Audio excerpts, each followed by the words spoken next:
And welcome back to Mixed Media. We're here for another day where I mess up the opening. We'll get rid of that. We're here for another week of an awesome podcast, and hopefully you're here for the first time. We love first-time viewers.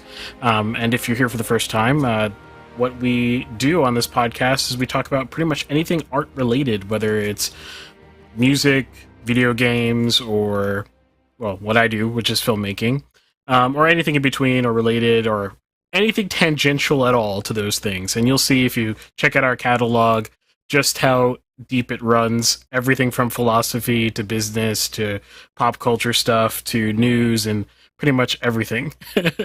And hey, his post is in the chat. He says Irving's webcam be like fire. Cool, because this is a very expensive webcam, considering that it is also like my main SLR camera. So there you go. Let's see here. Sorry about that. Something popped up on my computer. But before we continue on, we should introduce ourselves. My name is Irving Nestor. I'm a filmmaker and media entrepreneur. I own a company called Ariella based out of Mount Carmel, Pennsylvania. Hi, I'm Ben Costello. I'm a flute player and a media composer living in Los Angeles. And I'm Nathan Nestor. I'm a 3D modeler and video game developer. Sweet. And we do the show, despite what the banner on the right of the screen says, we do the show every Monday at 7:30 p.m. Eastern. It's a live podcast, so if you chat like Post is chatting right now, you can be part of the show. We love to react live to what you have to say, your opinions, your experiences, all that kind of stuff. If you want to check out our Discord, there's a link in the description.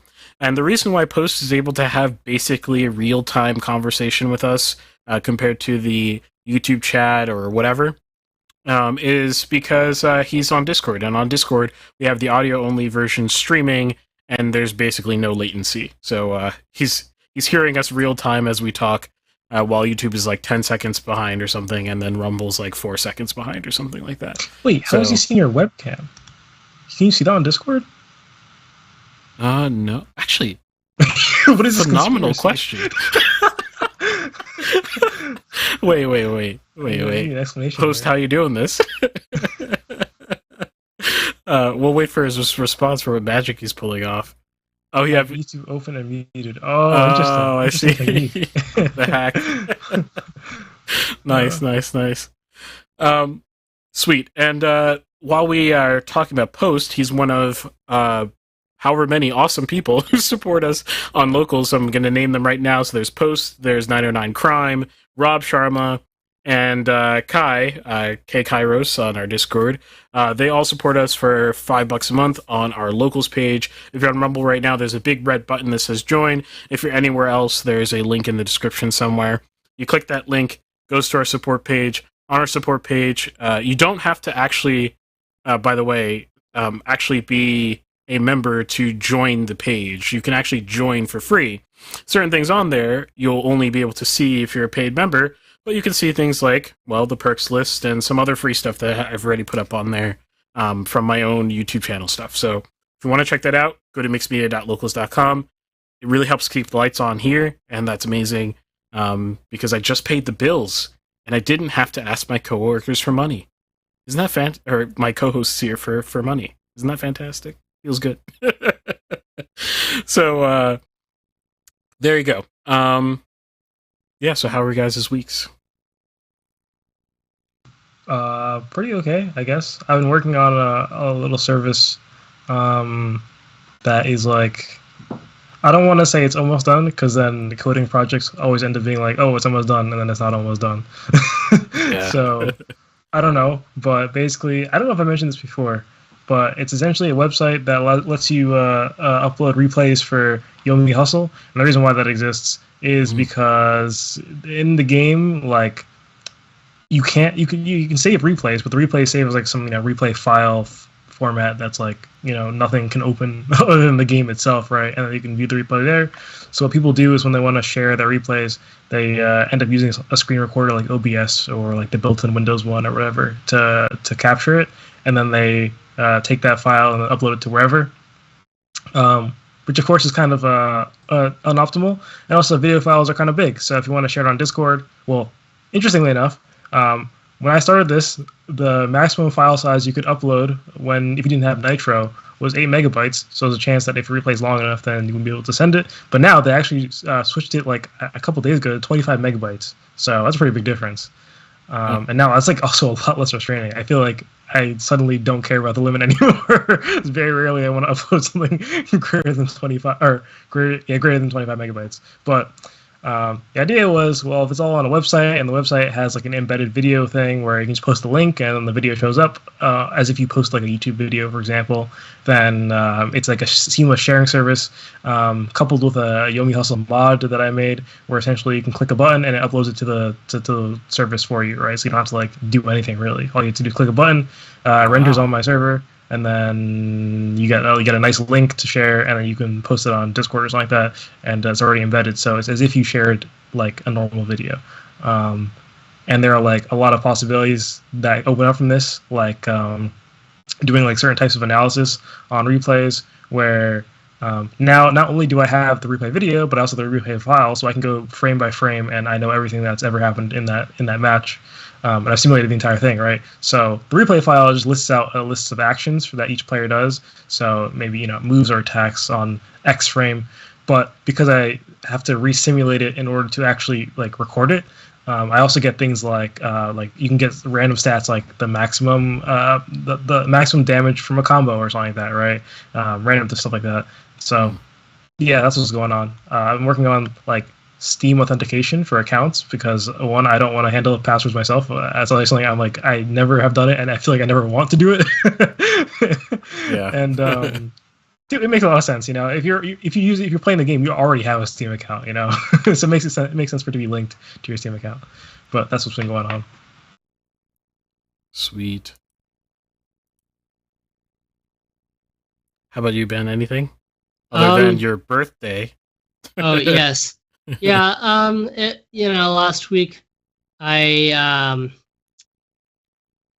was kind of sick for a lot of the week with the cold and ear infection. Also preparing for my my master's recital, which is this coming Sunday. Those two things took up most of my time, I'd say, time and energy. Yeah. How are you feeling about the recital? I think it'll be fine. It will be what it is, I guess. Yeah. Okay. For me, what's been going on? Oh, I finally figured out, I think, I have a theory, and we're about to test it on this podcast right now, why my camera has been overheating. Because I was shooting some stuff for my YouTube channel, which you can check out at Ariella, youtube.com/@Ariella, I think actually works now. But I was shooting some stuff for my YouTube channel, and I was using this lens that I have on here right now, which I typically only use for particular jobs that I do where I need an actual wide lens or a wider than normal lens. This is the lens that I use. It's not very pretty, but it was cost effective and it worked out for me. And whenever I use it for the podcast, it's just because that's the lens that was on the camera and I'm too lazy to switch it. And, we don't need high fidelity lenses for the podcast. But as I was using this camera with this lens out in the wild, the camera got super hot. And it was like toasty to touch in certain areas. And I was like, this is what's happening on the podcast when my camera shuts off every 2 seconds after a certain amount of time. It gets too hot and then it shuts off. And I realized the battery compartment was like super hot to the touch. And I think it's because the lens junction with the camera is closer because I don't have an This lens is a native Sony lens. I'm getting nerdy with this. I don't know why. A native Sony lens, which means that there's no adapter in between the lens and the camera like my other actually really nice lens, which is a Canon lens. So what I think is going on is ventilation of heat is much worse with this lens than the other lens, which is kind of crazy, the difference. But I can't imagine why else it would be overheating to such a degree. So my makeshift solution for this podcast, we'll see with this lens, because I want to test it specifically to see if this will solve the problem, is I have a dummy battery that's wired up to this big. I don't think I can show it. Maybe I can without destroying my setup. Yeah, there we go. We've got this big V-mount battery. If you've seen those before, you've been on a film set, and it looks really funny right now to me because I've never done this before. But hopefully that'll take the source of heat, or it will take the battery heat part of the heat component of my camera away from the equation, and it won't overheat. If you were ever curious about this stupid stuff, I don't know why I just ranted about it, but there you go. That's a long way of saying, hopefully camera don't shut off during podcast. But other than that, looking for a house. And speaking of game development, or not game development specifically, software development, I started writing a pretty large piece of program with heavy assistance from ChatGPT. I already knew where this was going. The moment you said with heavy assistance, like, I mean, this is required at this point. Yeah, exactly. And it's going to be exciting because we're going to have an AI roundtable perhaps next week. We have to finalize that for sure, but probably next week. And we're going to have some awesome people on to talk about AI's impact on art specifically, which is something that's isn't really talked about in the depth that I desire. So we'll just produce that depth out of our show. But I was using it to code, and that was a crazy experience because I did a test run of it. It was like basically draw me a smiley face that will open up automatically in what's it called, the traffic cone software. What the heck is it called? VLC? VLC. That will open up in VLC. That will open up in VLC and dynamically draw a smiley face, basically, right? So, yeah. So it did that. Error-free.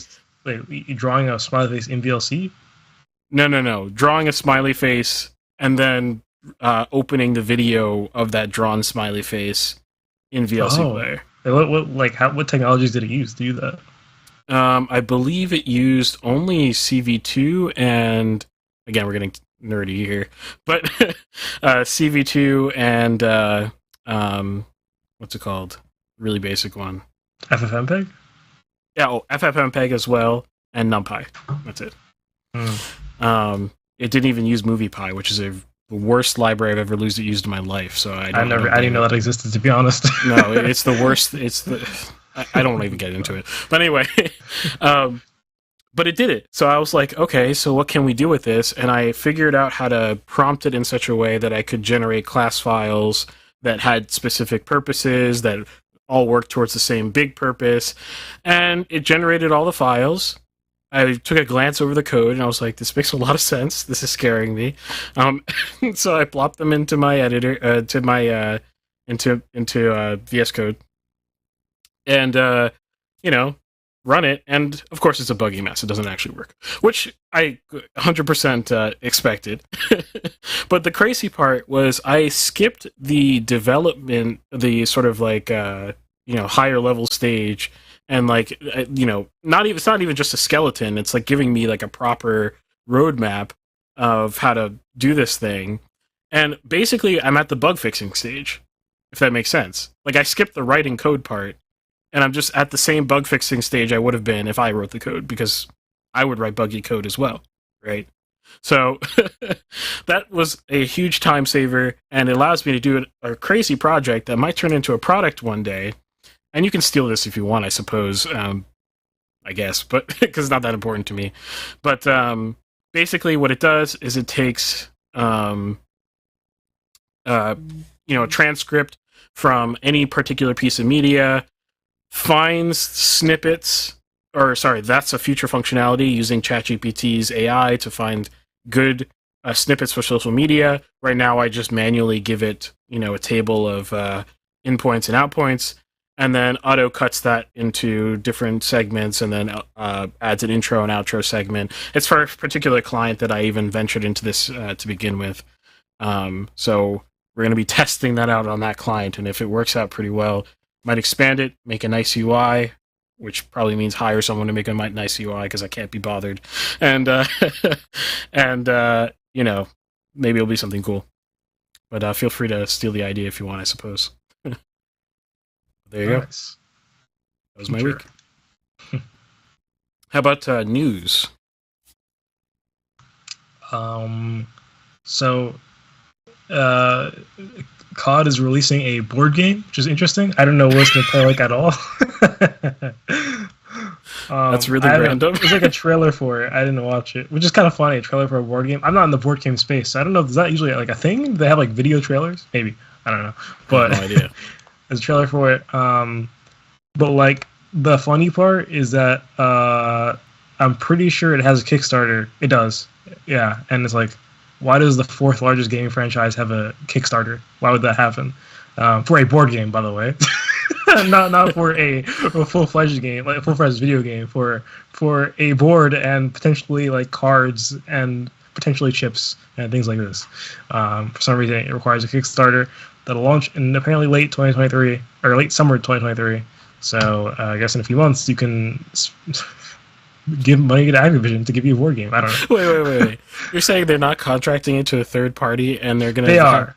Oh, the third party is called, I think it's Arcane Games or something like that. The third party is Arcane Wonders, it looks like. I never heard of them before, but Arcane Wonders. Let me make sure that is actually what that is. Wow, this blatant Marvel opening. Rip-off opening. Oh, you found it already. Wow, that was quick. Yeah. Did they really just look at this? I'm sorry, this bothers me. I've seen this done with so many different people, and to see a high-level person just copy the Marvel intro. That's tough. Very frustrating. Yeah. But yeah, Call of Duty, the board game. Oh, there's no gameplay at all. Okay, so I don't really know what it is, but interesting. Yeah, that's random. Yeah. Also, NetEase is suing Blizzard for something. I don't really get it, but suing them for $44 million. NetEase publishes for Blizzard in China. Okay, I see. Cool. Mm-hmm. Man, my lighting has gotten really moody. Why'd it get dark? Yeah, because I think it's like a cloud just like came over, but like my camera adjusted in a very odd manner. It didn't make it bright enough, but whatever. Post says, "Who's the market for this?" I don't know. I mean, we have had large franchises that have had like, okay, for example, we have League of Legends that has like not MOBA game, right? Teamfight Tactics is is in the League of Legends, like literally in the, I guess technically, I don't know how to explain it, right? I actually don't know the technicalities of this, right? Because if you download League of Legends, right, you get the League of Legends launcher, and when you open the League of Legends launcher, you can either open up into what's it called, Summoner's Rift, which is like the thing that people think of when they play League of Legends, or Teamfight Tactics, right? So does that mean that both Summoner's Rift, the thing that everyone knows as League of Legends, and Teamfight Tactics are both League of Legends, or is it only Summoner's Rift, but for some reason Teamfight Tactics is bundled into League of Legends? I don't know. But anyways, that's not relevant. But yeah, you can see with games like League of Legends where like they just have like something in the universe that's just different, and then people play it. I was gonna say because it's like a board game, but it's not. It's an auto chess game, so you can't really like do that easily in like physical form. But I can see like it's just like using the franchise for some separate game, and this happens with all sorts of types of medias and different franchises. So there is a League of Legends board game. I had no idea. Interesting. Yeah. Also, I mean, right now, board games in general have really increased their popularity, as I understand it. I think especially coming through the pandemic, but there's like the whole like genre of complex board games that more and more people are getting into. I don't know whether this falls into that or not, but I feel like board games are a increasingly an area of interest to a lot of people. So it makes sense to me. I actually don't know. I really know like very very little about the board game like industry. I don't really know what goes on there, what's popular at what times. I remember going to the store one time, being surprised at how many like varieties of games. Because all I know is like Monopoly and variations. I think the big thing that happened. I don't know exactly when it happened. Maybe 10 years ago. I'm just guessing, but there's a game called Ticket to Ride. Is that a Euro game? Is that German? No, I think it's an American game. Although I could be wrong about that. But the original version of it is just about, like historic U.S. railroads. And this was like the first really popular complex game. And since then, there's kind of been an explosion of interest in these complex games. One game that has gotten a lot of attention in the past few years is Wingspan. It's a game about birds that I enjoy playing. It's kind of on the low end of the complexity spectrum, but as in way more complex than Monopoly, but relatively lower on the end of complexity. And that's actually trying to watch. The first time I went to play it, it's really not complicated, but the instructions, the very first time you read it, you probably want, I watched some videos on people playing through it to make sure I understood how to do it the first time. And that's how I discovered that there's this massive market for these complex games. So yeah, so I looked up Ticket to Ride. It is American, but it is a German style board game, and Wingspan is also American. I don't know if it's German style, but yeah. So this is the complex. I don't know too much about board games, but literally the only thing I know about them is what a Euro game is, which is also sometimes called a German style game, and there are essentially more complex types of games. Typically, there's no concrete definition of what a German style game is, because it's just a German styled game. There are many different things that are typical of German games, German board games.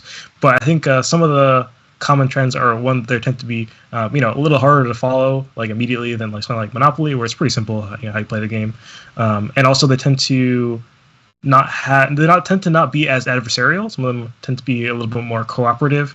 And that in Monopoly there really is no cooperation. You're really just going after everybody at all times. There's no diplomacy or anything like that, And another thing is that in a lot of Euro games there are multiple ways to win. It's not just a singular avenue for success. Whereas once again with Monopoly, it's just just buy property, get money. Pretty much, it's nothing really more to it. So the Euro game is pretty old. I don't know if it maybe is recently becoming more popular, because once again I don't know anything about this industry. But Euro games come from post World War II Germany, where what I've heard is pretty much people were tired of war. So they're like, what about these cooperative games? And so that's where the German style games come from, which spread to be popular in Europe as a whole, and then became called Euro games. So the same thing. But yeah, that's that. Actually, apparently, Wingspan has a digital version on Steam that you can play. So yeah, actually, yeah, I guess board games are even popular in the digital space, because there's a game called Tabletop Simulator where it is what it sounds like. It simulates tabletop games. The most simple thing, you can play chess, right? But you can play things I've played Gloomhaven on it before. I don't own the game, but I've done Steam Remote Play or something like that. I think it was Steam Remote Play, or was it what's the other thing called? Third-party software to let you do Parsec. I don't remember which one I used, but I played with someone else a game called Gloomhaven, which is I forget what type of board game this is called. But it is also kind of complicated. and it is entirely cooperative. I don't really know if it'd be considered a hero game. I don't really know because it feels more like a D&D style thing, not in the same way where like there's like a story that's made up. It kind of is a story, but it's not. There's no dungeon master as far as I'm aware. But it's more like going through dungeons essentially and things like this, and also being non-adversarial and stuff like that. But Tabletop Simulator is pretty popular, and I don't really get it. Like in terms of like I don't know how they deal with their legal issues because like the game is entirely made of like essentially user-generated content as far as I'm aware. And I'm sure people are making tons of things that are copyrighted in the game. I don't know if they take them down or if they just let them happen. So I'm curious if do that though. You're allowed to, so long as it's used for personal use, you can recreate whatever you want. But if it's like posted publicly though, that's not personal use, right? Yeah, it depends on like if you create something to use like, I guess with multiplayer to things it becomes weird. So I don't actually know the answer to that. But like normally, like you could even create things that are patented, right? As long as you're the only one who uses it, Yeah. I see. It's the commerce that's regulated, if you get what I mean. Gotcha. Yeah. I don't know. Post says it's a very gray area. Maybe I don't know how like this works for like this game, but like it works anything like Osu. It's not really a gray area because like the way Osu operates, right? Osu is a rhythm game, so it relies on just music, and Osu is also free entirely. So like there's no money to buy like artists to like the rights to certain songs and things like this. So basically, everything is just like user uploaded songs and stuff like that.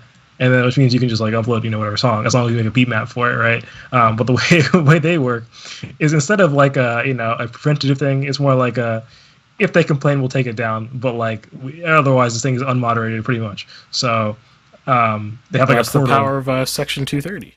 That's what allows them to do it that way. Yeah, which I don't know how I feel about that. So like Section 230 allows them to keep. They actually don't have to take it down either. Mm. And like what is the rule? Well, they have immunity from their users' actions effectively, right?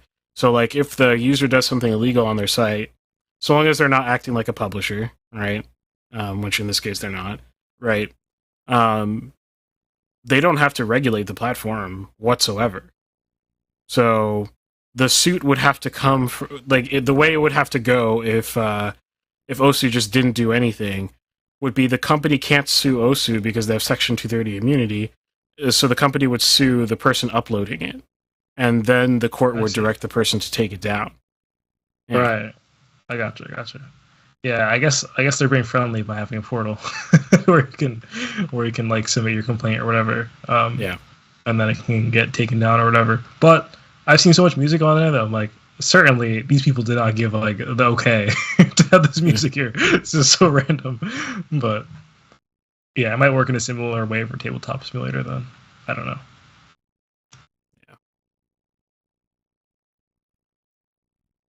Cool. Any music news, Ben? Nothing terribly interesting. Just I was looking earlier through the list of announcements of people scoring things. The only thing that seemed somewhat interesting to me is Chris Bowers scoring the film Chevalier. I think, I don't know, it's French pronunciation. It's about a African American, or maybe not African American, but a African descent French violin player. This is actually a historical figure, but scored by Chris Bowers, who's done some interesting stuff. Music recently for the show Bridgerton and the films King Richard and Green Book. So I like his stuff that I've heard recently. So I'd be interested in hearing the score for that. Apparently, it also has some tracks by Michael Abels, who's the composer behind Get Out and Nope and those films, which music for those hasn't lost any impression on me, but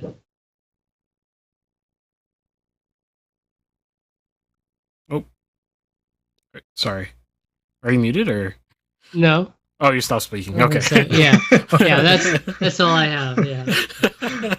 Gotcha. Yeah. So in the film world, we were talking on the Discord about the Alec Baldwin case, and if you want to continue talking about it, you should head over to our Discord so we can chat at length as we have been doing. But basically, the charges against Alec Baldwin were dropped. Interestingly, without prejudice, which means that he could always be charged again,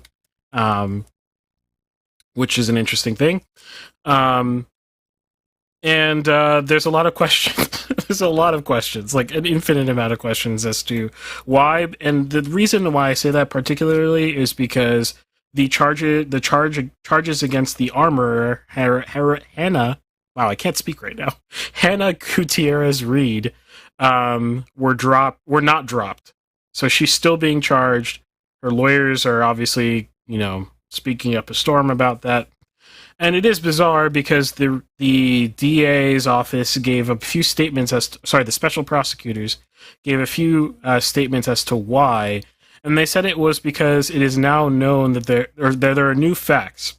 The lawyers from Alec Baldwin, we don't actually know if this is actually true or not. I don't think, as far as I know, say that the gun was found to be able to go off on its own, right? Now, you can believe this or not.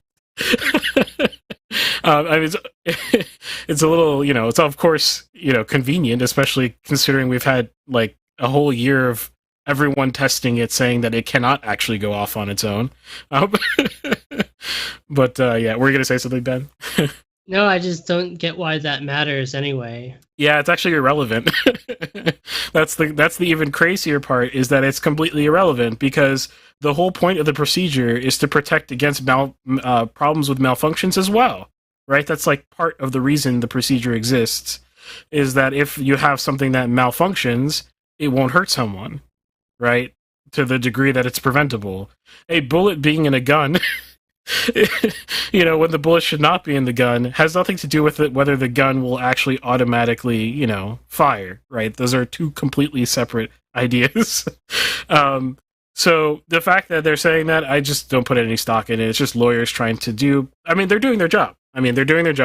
Lawyers, part of their job is to defend their clients in the court of public opinion as well.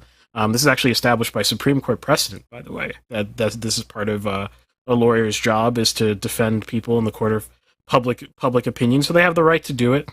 And I just think that this whole thing has turned so ugly and I don't think it had to be this ugly, frankly.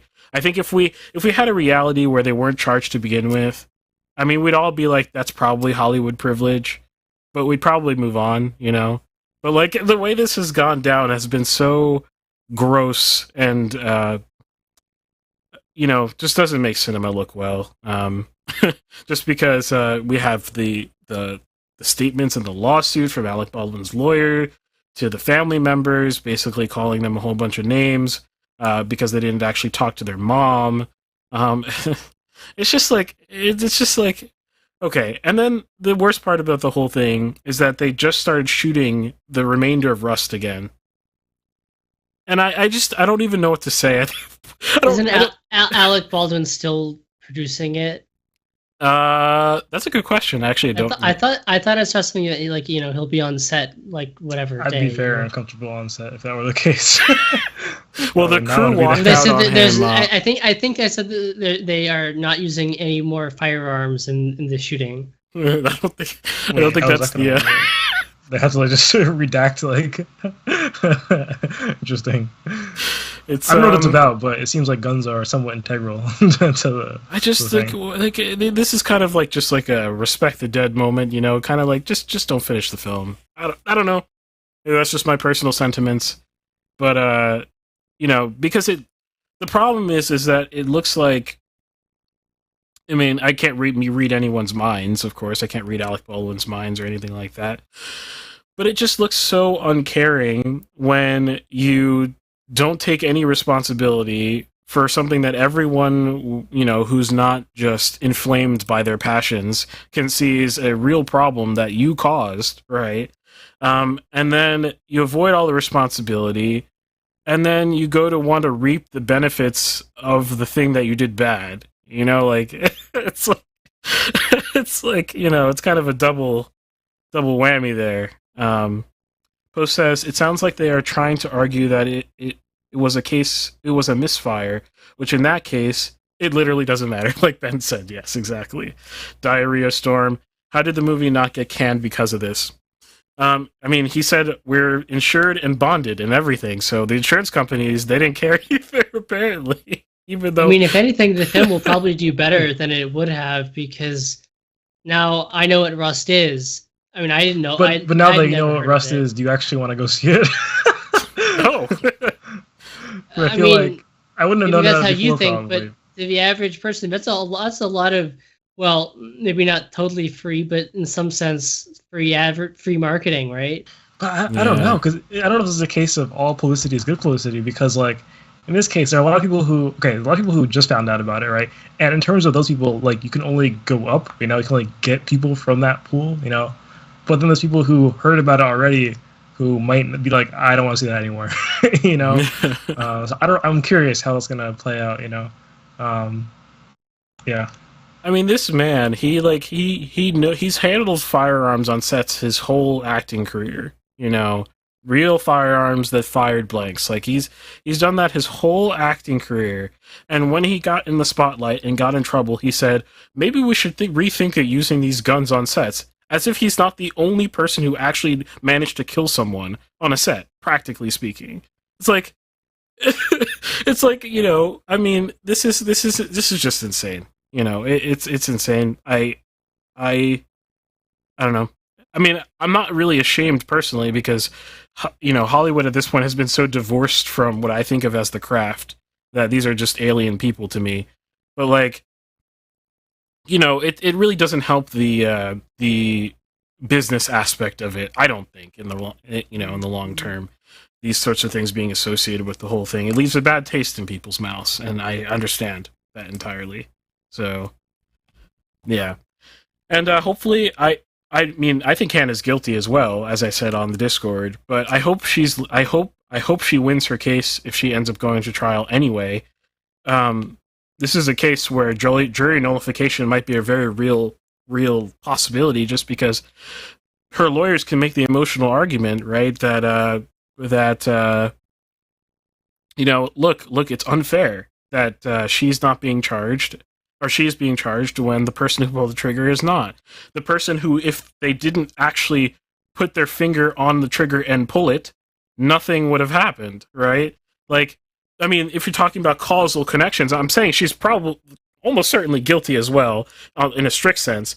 But I'm just saying in like a moral consistency sense, you can make a moral consistency argument to the jury. And, maybe that'll work, maybe it won't. But, it's just baffling. And then Dave Halls looks like an idiot. I will say that, for taking the only L out of the only definitive L as of now. He's going to serve more punishment than Alec Baldwin when he had probably the least causal responsibility out of all three of them. Just because he was trying to throw him under the bus before he was about to be collateral damage for the whole thing. And we can see who are the more powerful players involved out of the trio. That's for sure. So, I don't know what the specific reason why, but you don't have to know why to know that something's inconsistent and weird, right? Like, I have no idea what I have no earthly clue what the DA is thinking. It's likely political, right? But I don't know the specific actual whys, and you don't need to know why in order to know that it's probably wrong. So, yeah, that's that piece of news. Nice. Yep. It's kind of wild. Yep.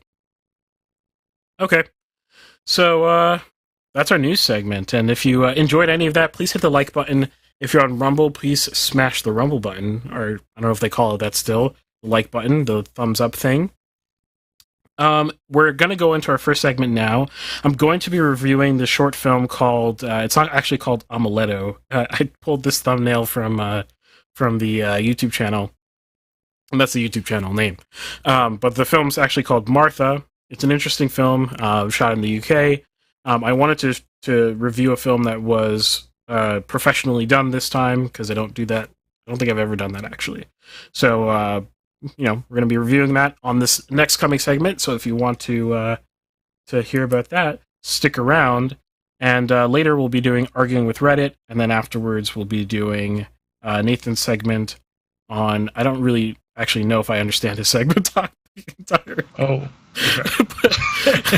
but you need a guild, you title the video? Whatever that means. What is this video? I said game devs. You need a guild.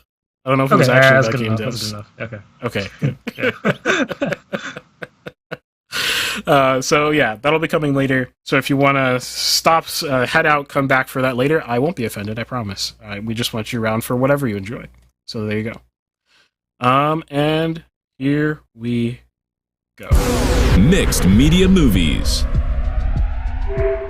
Welcome back to Mixed Media. We're on the other side of our news segment. And if you're not familiar with the show, we do the show in little segments where we talk about, our favorite stuff from each of our favorite perspectives. And we invite you to talk about it as well over on the chat for this live podcast. Mixed Media is a live podcast that happens every Monday at 7:30 p.m. Eastern. Nathan looks very confused. Yeah, this is unrelated, but I checked my Rumble, which just popped, by the way. Rumble's doing pretty good, and somehow, unless I'm reading this wrong, this video has more likes and dislikes combined than views. Oh, like by far. Let's see. 67 upvotes or likes, 15 dislikes, and 38 views. My like counter is not working. So, on my end, it's clearly. In fact, it seems like all of the videos are like this. I don't really get it. I don't know. I'm not seeing that on my end, so I don't know. Okay. Well, all right. Continue. Sorry. Yes. But yeah, we'll introduce ourselves one more time before we get into the short film. So, my name is Irving Nestor. I look like I'm in the abyss right now because I just realized the reason it looks like this is I forgot to turn on the light. It's the later evenings that fooled me into thinking my light was on. But I own a film company called Ariella, based out of Mount Carmel, Pennsylvania. Hi, I'm Ben Costello. I'm a flute player and media composer living in Los Angeles. And I will, shut off my screen for 1 second while I grab my phone charger. Sweet. Okay. And I'm Nathan Nestor, a video game developer and 3D modeler. Sweet. And, this week we've got a short film that I'm reviewing. And this short film is so basically what happened was I was kind of tired of only doing sort of popular feature films, and I was like, I haven't done a short film, from just random corner of the internet in a long while. So I was looking at r/short films, and I was just scrolling. I probably watched 20 short films, and I was like, none of this really is no offense, but if a lot of them were bad, and if they were bad in a way that was not even that interesting to learn from. I like to take things that are have a lot of potential if they're coming from the indie background, because God knows that I don't make perfect things either. But in this case, I want to do something a little bit different after I was a little annoyed going through r/short films, and I want to actually look at something that was extremely popular as a short film recently online. And I found this channel that I never knew existed called Amuleto. I don't know why it's called that, but you go to the channel, and the only description the channel has is world's best short films, and they've got 3 million subs. So that's kind of bold. They just acquire the world's best short films, I guess. So I'm scrolling through it. I'm like, wow, the stuff that they post is it's all well produced. I don't, obviously have to watch them to know if they're good, but they're all well produced, and they have this interesting scheme where they put the description of the short film as before the title itself. In the title, you can see it down there on the screen if you're watching on video. Which I think assists them in selling these videos, out to the YouTube populace. Probably helps with the algorithm and whatnot. Interesting business model. But that aside, I kind of picked a random one, and it was interesting enough for me to review. So that's what I'm going to do. And I'll post a link in the chat, both in the Rumble chat and the YouTube and Twitch chats. Let's see, is this the right one? I think so.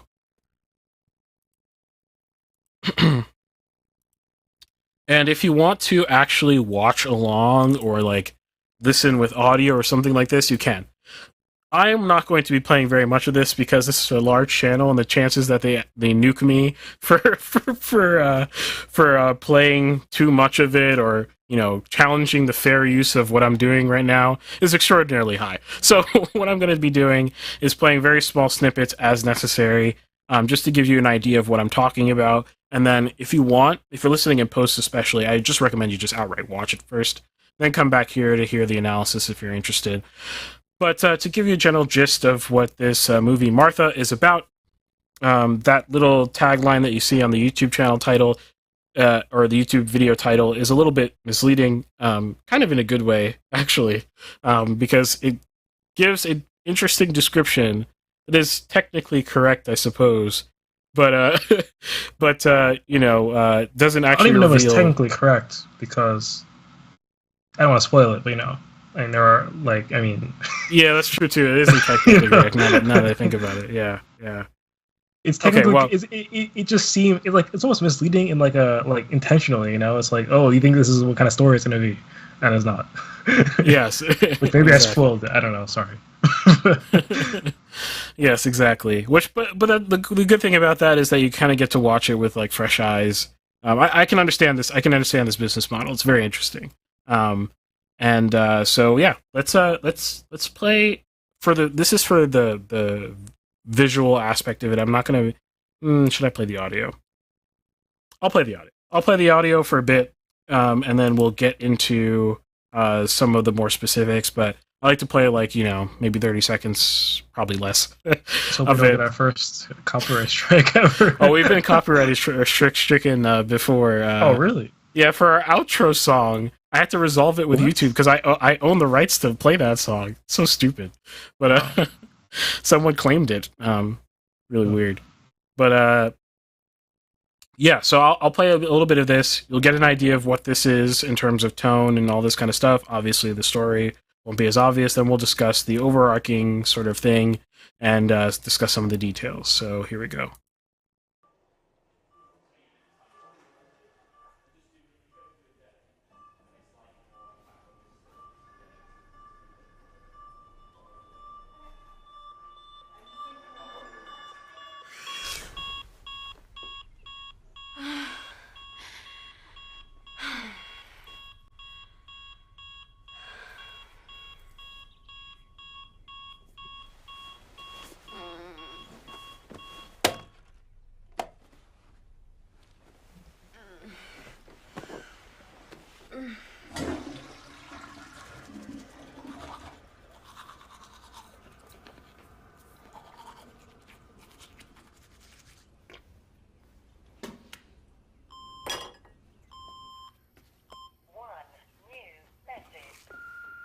Martha, I'll be back Tuesday now. No parties, no night buses, no weed. Stay at home and revise. Study, study, study, study, study. Love you. Hey man, you could save hundreds for safe driving with Liberty Mutual. They customize your Why? So you only pay for what you need. So you only pay for what you need. Sponsor be nationwide. Here you go. Message saved.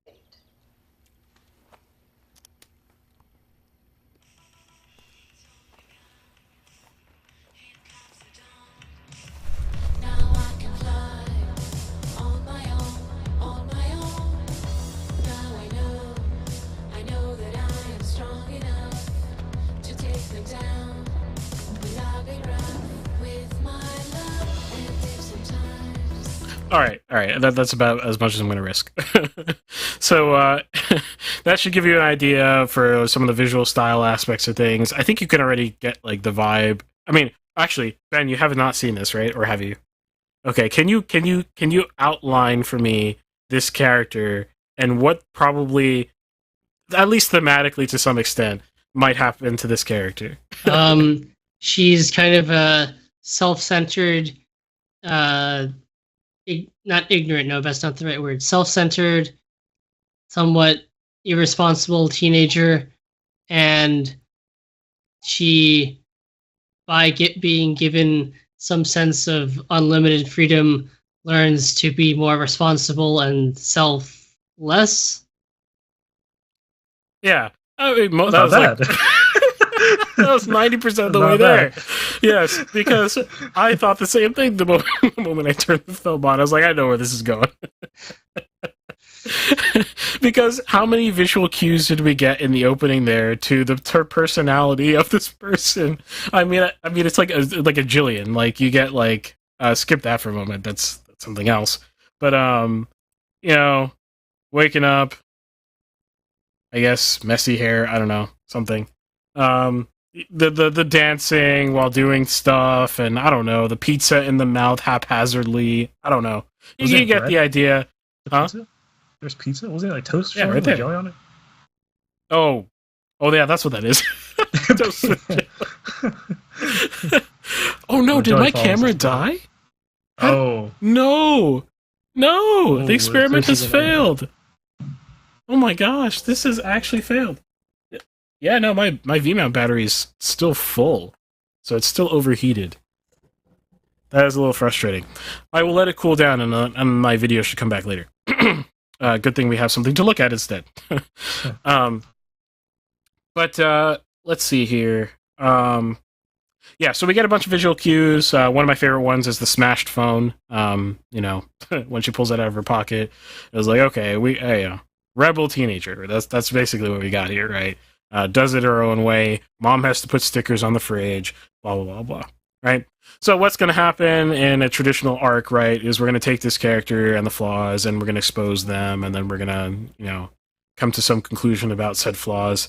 And it's interesting in that this is, from a story perspective, kind of completely not interesting. I don't know if you would agree, Nathan, but You said what? It's not interesting? the story is not the most interesting thing. Yeah. I mean, it had like an I should say- interesting, like, I should say mysterious from a- vibe to it at first. I don't want to spoil Yeah. anything. It's like, oh, why did this happen? But then, like, it kind of like builds up to like a whole like nothing burger in a kind of a way. It's kind of like, okay, I guess. Yes.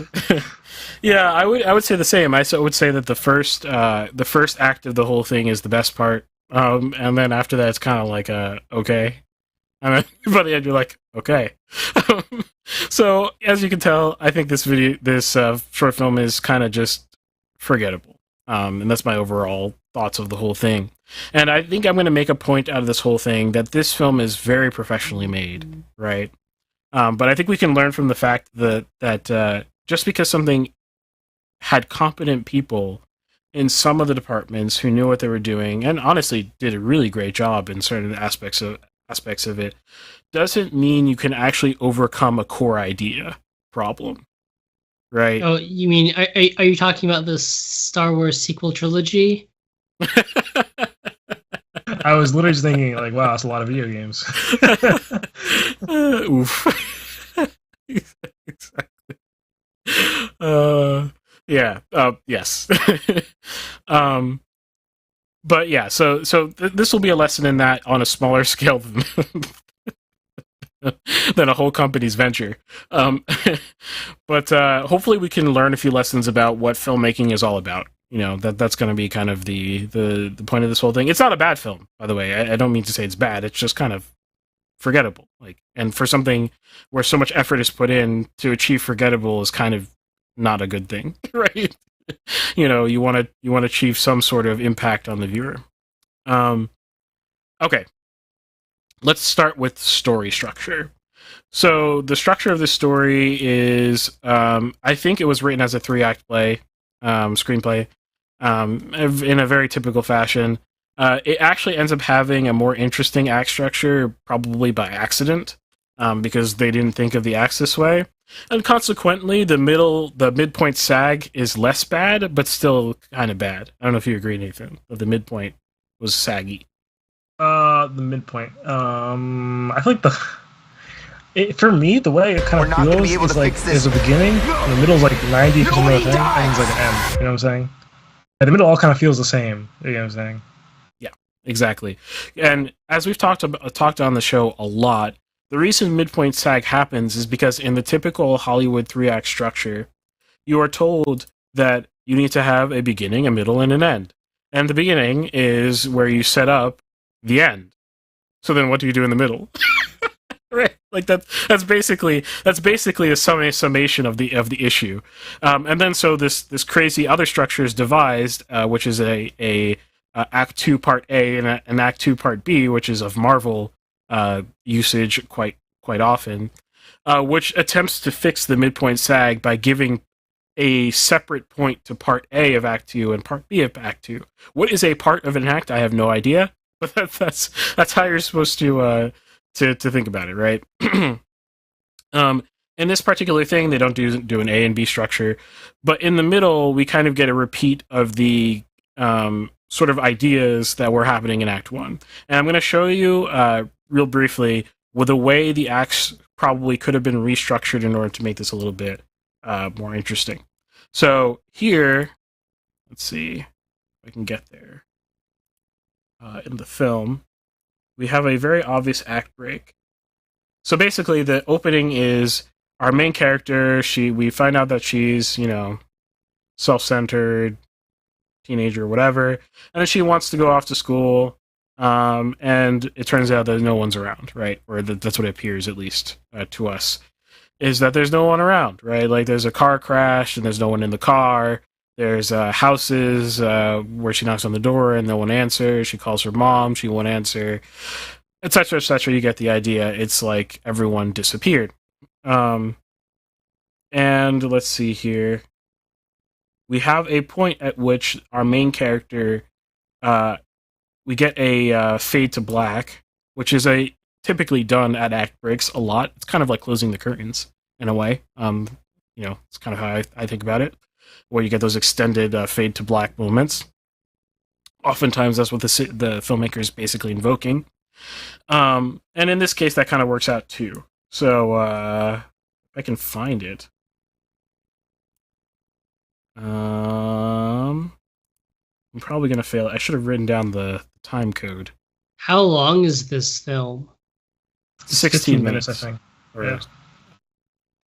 I think it probably happens right after here. Look at this. This is really pretty, by the way, obviously. Can't take away the pretty. Let's see. I think we fade to black after this or something. No. Okay, I was wrong. But basically, after she finds she sort of like gets the idea that no one's coming to save her, no one's going to show up, that this is her long-term ordeal, that this is the case. Although I think that's a little unrealistic, but within the confines of the world that was created by the filmmaker, this is believable enough. I don't know, because I also had the same thing of like, this makes no sense. I was like, what are you doing? I was like, how are things like working for you? I don't know, but. Yeah, you. I don't know how many humans in this situation be like, you know what, if we just like sit it out, and if I keep calling, right, eventually someone will pick up, and everything will be back to normal if I just wait it out. I don't know. I thought about like, I was like, what would I do in this situation? I thought about the idea of like not leaving the area where you are, because I understand that being like a very homey place, right, and it feel very uncomfortable, especially if you're like alone, right, to like go like somewhere else, it kind of be very scary, right? But like I didn't really get the whole like, not only am I staying like around the same place, but like I'm also going to do nothing about it. I'm not going to repair it in any way. I'm just going to keep doing what I normally do, I guess. But yeah. It's weird. She does she ever even call 911? I don't remember, actually. She just calls her mom, right? Yeah, she just calls her mom. Over and over again. In any case, I'm back, by the way. In any case, though, I think it's ignorable enough to be just. I think I could, with enough what's the word I'm looking for, suspension of disbelief, sort of look past it, I suppose, if I were properly immersed. I can imagine most people might be. Post says, I mean, I would just assume it was a nightmare and wait to wake up. That's interesting. It feels too real, right? Like a lucid dream. But like it's like when you're lucid dreaming, you can tell it's a dream typically, right? That's how that works. Yeah. Yes, I think.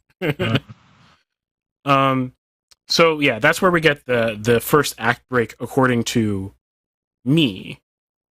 Or sorry, according to the filmmaker, rather, I should say. So that's where Act 1 ends. If you look at the time code here, we've got 5 minutes and 11 seconds out of the 16. And that's a very nice, like, story wheel type time, like 3-act structure kind of time. Maybe a little bit long, actually. But that's where the act break ends. Where I say the act break should end, actually would take away acts, by the way, because I agree that this is an act, but I would add another act probably where they didn't think there was one. Let's see here. So we've got the day in the life of her in her normal day-to-day. Wow, everything is just, empty now, and I guess I just have to live like this. We get that whole section. I would have made that all Act 1 as well. In fact, I would have condensed all those ideas to fit in 5 minutes. Right? Because what is the thematic difference between between wow, there's no one here, and wow, I have to figure out how to live in this this post-apocalyptic type, situation where I'm just alone. There really isn't a meaning, especially in the context of this particular story.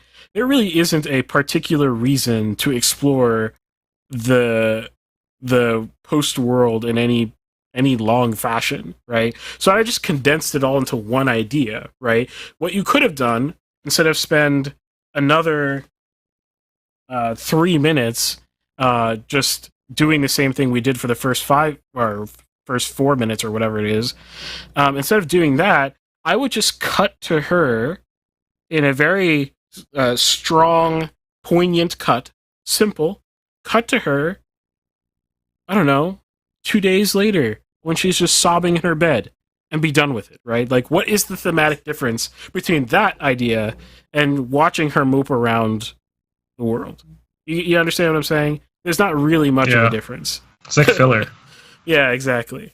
I guess you might think as a filmmaker that it's cool to like walk around and look at the empty world, I suppose, through her eyes, but it actually really isn't that interesting, visually speaking, first of all. Other than every frame is beautiful in the short film, it is actually, from a composition, color, that kind of perspective, it's very nice. But from just spectacle perspective, there isn't enough spectacle to like make it worth it. And that's the only way you can sort of get away with a filler in film, right? Is just pure spectacle, which some films can do. So that would be my thing. Now, I put the act break again where we have her discover that she's not actually alone, which is kind of a spoiler. Sorry about that. But she finds out that there's someone else here. You can see this person at the table here, and she finds out she's the only other person seemingly around, and the way they talk to each other is kind of weird, and we kind of get the feeling that this world is a little bit off. There's something a bit weird going on, and this will play into a plot twist that happens later. Before we continue, I forgot she actually does do something about like the fact that she's like alone, and that she puts up signs everywhere saying like, I'm out here in case anyone else is here. Oh yeah. So I guess it's that. But. That's I don't know if that's what.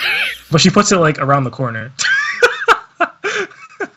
She like walks out her house and just puts it like on a wall right outside her house instead of like, I don't know, somewhere outside of her range of reach. But yeah, right, exactly. So when she finds out she's not alone, this should be a new act, right? If just to give you a brief description of how I define an act is an act break occurs where an irrevocable decision happens from the character perspective, or the world changes in a definite way. We're not going to go back, right? There's no backwards anymore. Something can't be taken back, right? That's how I would define an act. It's kind of how Shakespeare defines an act, basically. In this particular case, the first act break happens with the fade to black after a permanent change to her psyche occurs, which is now everything is normal, right? That's where the act break occurs. This act break, which the writer did not think of as an act break, occurs in the location where a new character has appeared, which should be world-changing, right? Like, I mean, you previously thought you were alone. This has changed the story permanently. There's no way to unmake her appear. You see what I'm saying? So that would be an act break as well, but it's not written that way. So this point should have been the end of Act 1, but it's actually now the end of Act 2, where Act 2 was filler. And that's where you get pacing issues.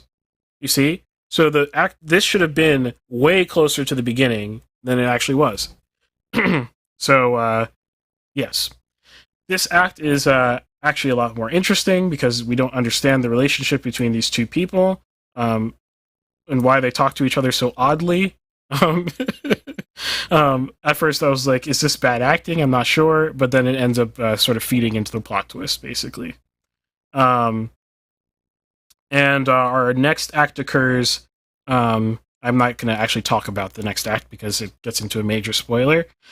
But the next act occurs when we see that things are not as they seem, which ends up not being as, like, you know, interesting of a twist as, you know, it's kind of a letdown.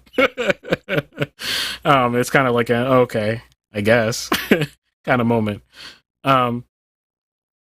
Okay, so that's the act structure. And I think there are actually 2 acts remaining. One contains the plot twist. The other contains a denouement exclusively. Like, and if you don't know what a denouement is, it's like I think the French word means like dismount or something like that in English. But basically, it's the writer cooling off the story till the end, right? We're resolving a whole bunch of things that are unresolved, etc. Were you gonna say something? How is there even time for all of this in a 16-minute short film? It's because the concept is so simple, but then, like, the film should have been way shorter and should have only actually had 3 acts, probably. Because there are, like, there are literally 2 useless acts in here. You know, it should have been 3 acts, but... Wait, can you say what the French thing meant again? Like, what it means, like, not like obviously not what it means in English, but, you know, like, the concept. Yeah, so denouement is basically the concept of what happens after all tension is lost in a film. So Alfred Hitchcock is famous for saying that tension is the lifeblood of a film, right? And I've spent a lot of time thinking about that specific thought of his, and I've concluded that he's correct. And tension comes in all shapes and forms, not just in the Hitchcockian way. But when you've lost all tension because you have a resolution, right, of the central tensions that were going on in the film, then you have, typically in the 3-act structure, you have a denouement occur afterwards, which is sort of digesting all that happened, tying up loose ends. This is the point in, like, a typical adventure movie where the characters that we haven't seen since like 45 minutes ago all of a sudden appear, you know, so that the main character can, like, have a moment with them, you know what I mean, or something like that. Like this you know, this kind of thing is typically what happens in the denouement. Or, like, you have, like, a party or a celebration happen at the end of an adventure or something like this. Which, that in of itself isn't bad, but what makes the denouement bad, and I think actually just bad writing, if you just stick to it, is that people treat it as a whole segment unto itself, instead of the end of a tension, the natural end of the movie, the natural end of the tension that was happening just before. How long does it take to release the tension of a movie? It could be literally a matter of microseconds if you want it to be, right? You could just cut, and the credits relieve the tension. And there's plenty of movies like that. But there are also plenty of movies where it is actually useful and reasonable to digest what just happened with the viewer, but that digesting isn't for the purposes of adding more plot points, right? It's for the purposes of doing something thematically, right? And that's a big difference. So if you get a Shakespearean type moralization at the end of a film, this typically works really well because you can more directly make your point to the viewer and hopefully send them home with the right ideas of what you just watched. If you think that you're doing that because you've read Shakespeare and you saw a soliloquy at the end and you were like, man, I got to write some like monologue at the end of this, well, you'll write Last Vampire on Earth instead. And the speech will only have the purpose of being a speech instead of actually having a thematic purpose. You see what I'm saying? Ben, go ahead. No, I'm just wondering what you call the final scene of Andrei Rublev. I haven't seen. Yeah, I haven't seen it. Yeah, it's. I don't know what you'd call it. Because it ends. You've gone like 3 hours and 25 minutes in black and white of all sorts of really serious stuff, and then you finally you finally get color, and it just different like images of his actual icons. And, right, I don't know. I wonder what you'd call that. I don't know that it relieves tension. I'm not sure if there's really that much tension anyway in the film, but I don't know. It's really an impactful final scene. Likely what it is like a visual soliloquy, effectively, right? Yeah, from what it sounds I like. guess. Yeah, I guess it's kind of like because we've gone on about these artists for 3.5 hours, and now we finally get to see his actual what this guy has actually done. Yeah, exactly. Some of my favorite films have just straight up I'm gonna tell you what this film is about at the end here, and I love that a lot of times because sometimes a bit of prosaic, telling or it's just nice, or even just visual poetry. It's just nice. It's just like sitting there with your meal and taking a moment instead of going on to I don't know, scroll Facebook. You're just that was a good meal. You just get a moment to really sit with what you just did, right? In the bad way, they add more food to your plate, and you're like, but man, what came before was so perfect, but now you gave me slop, to continue shoveling into my mouth afterwards, and it's just too much. Okay, weird analogy, but you get my idea. In this film, they do that. They add slop to the end, where we have a whole set of scenes of what happens post the twist, which is just completely unnecessary. Completely unnecessary. It should have ended at the twist because this is a short film. You didn't say that much in the runtime beforehand, so what do you have to say after the tension is gone? Nothing. You should have just ended the movie. So two wasted acts in the story structure in this thing, and we're left with a mispaced film as a result. That's the harshest stuff I have to say about it. Mostly. I will say I was really terrified when this occurred, and maybe both of you know what I'm talking about here. Let's see if I can get to the right spot. This. Does anyone know the balloon? No, not the balloon. Oh no. The meme about short films. About short films. They all start with an alarm clock. It is so ubiquitous in short films that they all start with an alarm clock going off. It is the typical student film trope, is that there's an alarm clock going off. That's the first thing that happens in it. And I kid you not, this is not just like a meme. Like, I literally scroll through r/short films, and the amount of clocks that I see in the first 5 seconds of a film is really utterly disturbing. How did your short film start? It started with waking up, but I did it on purpose. I know. I did it on purpose. yes. There's also no alarm clock. There's no alarm clock. There's no alarm clock, yes. Yeah. But it started with them waking up, but I wanted to kind of play it for a joke. But the reason Post says based in alarm build. I don't know why that's funny to me. But the funny thing about the alarm clock thing is that the reason why this happens in every short film is that no one knows how to write a character into existence quickly. So what they do is they show you the first few moments of their day to hopefully insert enough things that you understand who they are. Right? It's kind of like an easy, it's an easy thing to do. And everyone thinks they're a genius for doing it until they see everyone else do it. It really isn't that genius. Crime says, you might say this fact is alarming. Wow. I was something to say about the balloon though, because I don't know if it's just me, but like the balloon made me uncomfortable. That was at the start. Like it felt like it was because of the color. I think it made me think it was a finger over the lens, and I was like, what's going on here? I was like, why is something touching like the lens? I was like, oh, it's a balloon, but it still made me like feel weird. I think it's just. Oh, I see. I think it's normal. Yeah. It's a weird thing to include. I mean, maybe this is a plot thing, so I don't know. It is, but it seems like a weird thing to include. To like when people just have red balloons right next to their beds. Yeah, it is weird.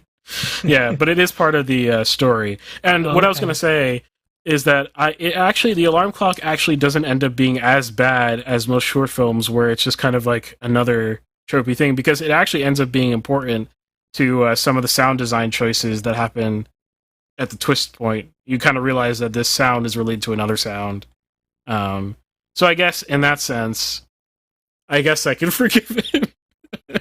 Because it was a little bit more complicated than just, waking up in another day. Although we did do that. We had that moment where she's brushing her teeth. Every single time. You always see the bathroom. It's every single time. It's the same thing. Brushing her teeth. It's like, I get it. We're going to tell what the character is by the way they brush their teeth. It's like, okay, I get it. And they do this thing in some movies where they, like... I'm curious what you guys think about this. So, like, they brush their teeth, right? But then, like, do you ever notice something weird about when they're done brushing their teeth? They don't rinse, or a lot of times. Right. No? They don't rinse. Now, and I found out, not everybody rinses. That's like a thing. I thought that was like a normal... What? I thought... Wait, Ben, do you rinse? Like, after you... Well, absolutely, yeah. I didn't know there was an option not to. Post says you're not supposed to rinse. I didn't realize it was like a thing. What? I mean, I still rinse despite figuring this out, because I don't know, it does not feel good to me to not rinse. But the idea is that... I was absolutely raised to rinse my mouth very carefully. Same. It's one of those things where you'll never know someone else does it, because like it's very rare you'll be with someone else outside of your family in a bathroom while you're brushing your teeth. Yeah, that's true. But yeah, the idea is that like you let the toothpaste ruminate, get get it all in there and chill there for some time. I couldn't do that. I tried it once. I was like, let me try just spitting it out. I'm like, dude, it feels like it's just in my mouth though. You know? And it's like I'm trying to eat breakfast. Yeah, I was gonna say you have to eat breakfast and you have to eat the toothpaste. No, some people also eat breakfast first, then they brush their teeth, which kind of makes a lot of sense. I have heard that. Well, I that's what I do. I brush my teeth after eating breakfast. Yeah, that's much. I don't do that, but like I don't do that either. That's much more normal. Brush after breakfast. That makes a lot of sense. I don't do it because I feel like it's like at this point it just feels weird to do that. At this point, after 20 years of not doing that, but yeah. Yeah, let us know in the chat what you do other than post. I'm curious as to how many people don't rinse. I had no idea this was even a controversy. Yeah, so that's why you see that in movies. Possibly it's partially because they don't want to like waste time rinsing it or whatever. But it's well, people actually do that, so like it works out. Yeah. Probably, yeah. But yeah, I mean, in every single short film, you get like, oh, this is how they brush their teeth, and that means that there's this kind of person. This is how they put their contacts in. This is how it's like. Okay, we get it. Like, you can't think of another way possibly to expose your characters. I think just to let the audience, a lot of times, not every time, but a lot of times, it's just a lot better. Just let your audience learn the character as the film progresses. I don't see what the problem is in some of these cases. Maybe they could have done that with that whole like time of doing nothing, basically. Yes, just roaming around. They could be roaming around, but like showing off parts of her, character. It's interesting too because like if you read a novel, you don't start off with like, I don't know, here's a description of this character's day. I mean, maybe yes, in a broader sense you get that, but it's not like, and then this character, slowly brushes their teeth and, in circular motion. One, yes, and 1 centimeter diameter circle, counterclockwise circles. That's not how, novels operate, right? You just kind of learn character, well, good novels at least, you learn a character over time. Yeah, I mean that's how it works in everywhere but short films apparently. So, I mean, I don't understand. Like, I mean, even if you have to start in the morning because of the way your story is told, like for whatever reason you have to start in the morning, why can't you start at the breakfast table? Like, what is so evil about this? I don't get it. Like, the way they eat their cereal could tell you their personality. Why does it have to be brushing your teeth? It's the same thing every single time. But yeah, that aside, this does that to a high degree for sure. I think it makes more sense in this movie because I don't want to spoil it. What happened? It's like, well, how would she be brushing her teeth? You know what I'm saying? Like, yeah, or not brushing. How would she be eating cereal or eating breakfast? I mean, at this point, without spoiling it, but yeah. Yeah, it does actually, like, they actually tie in stuff that happens in this morning routine into both the thematic point of the story and into some of the key moments. So I'll take away a half point.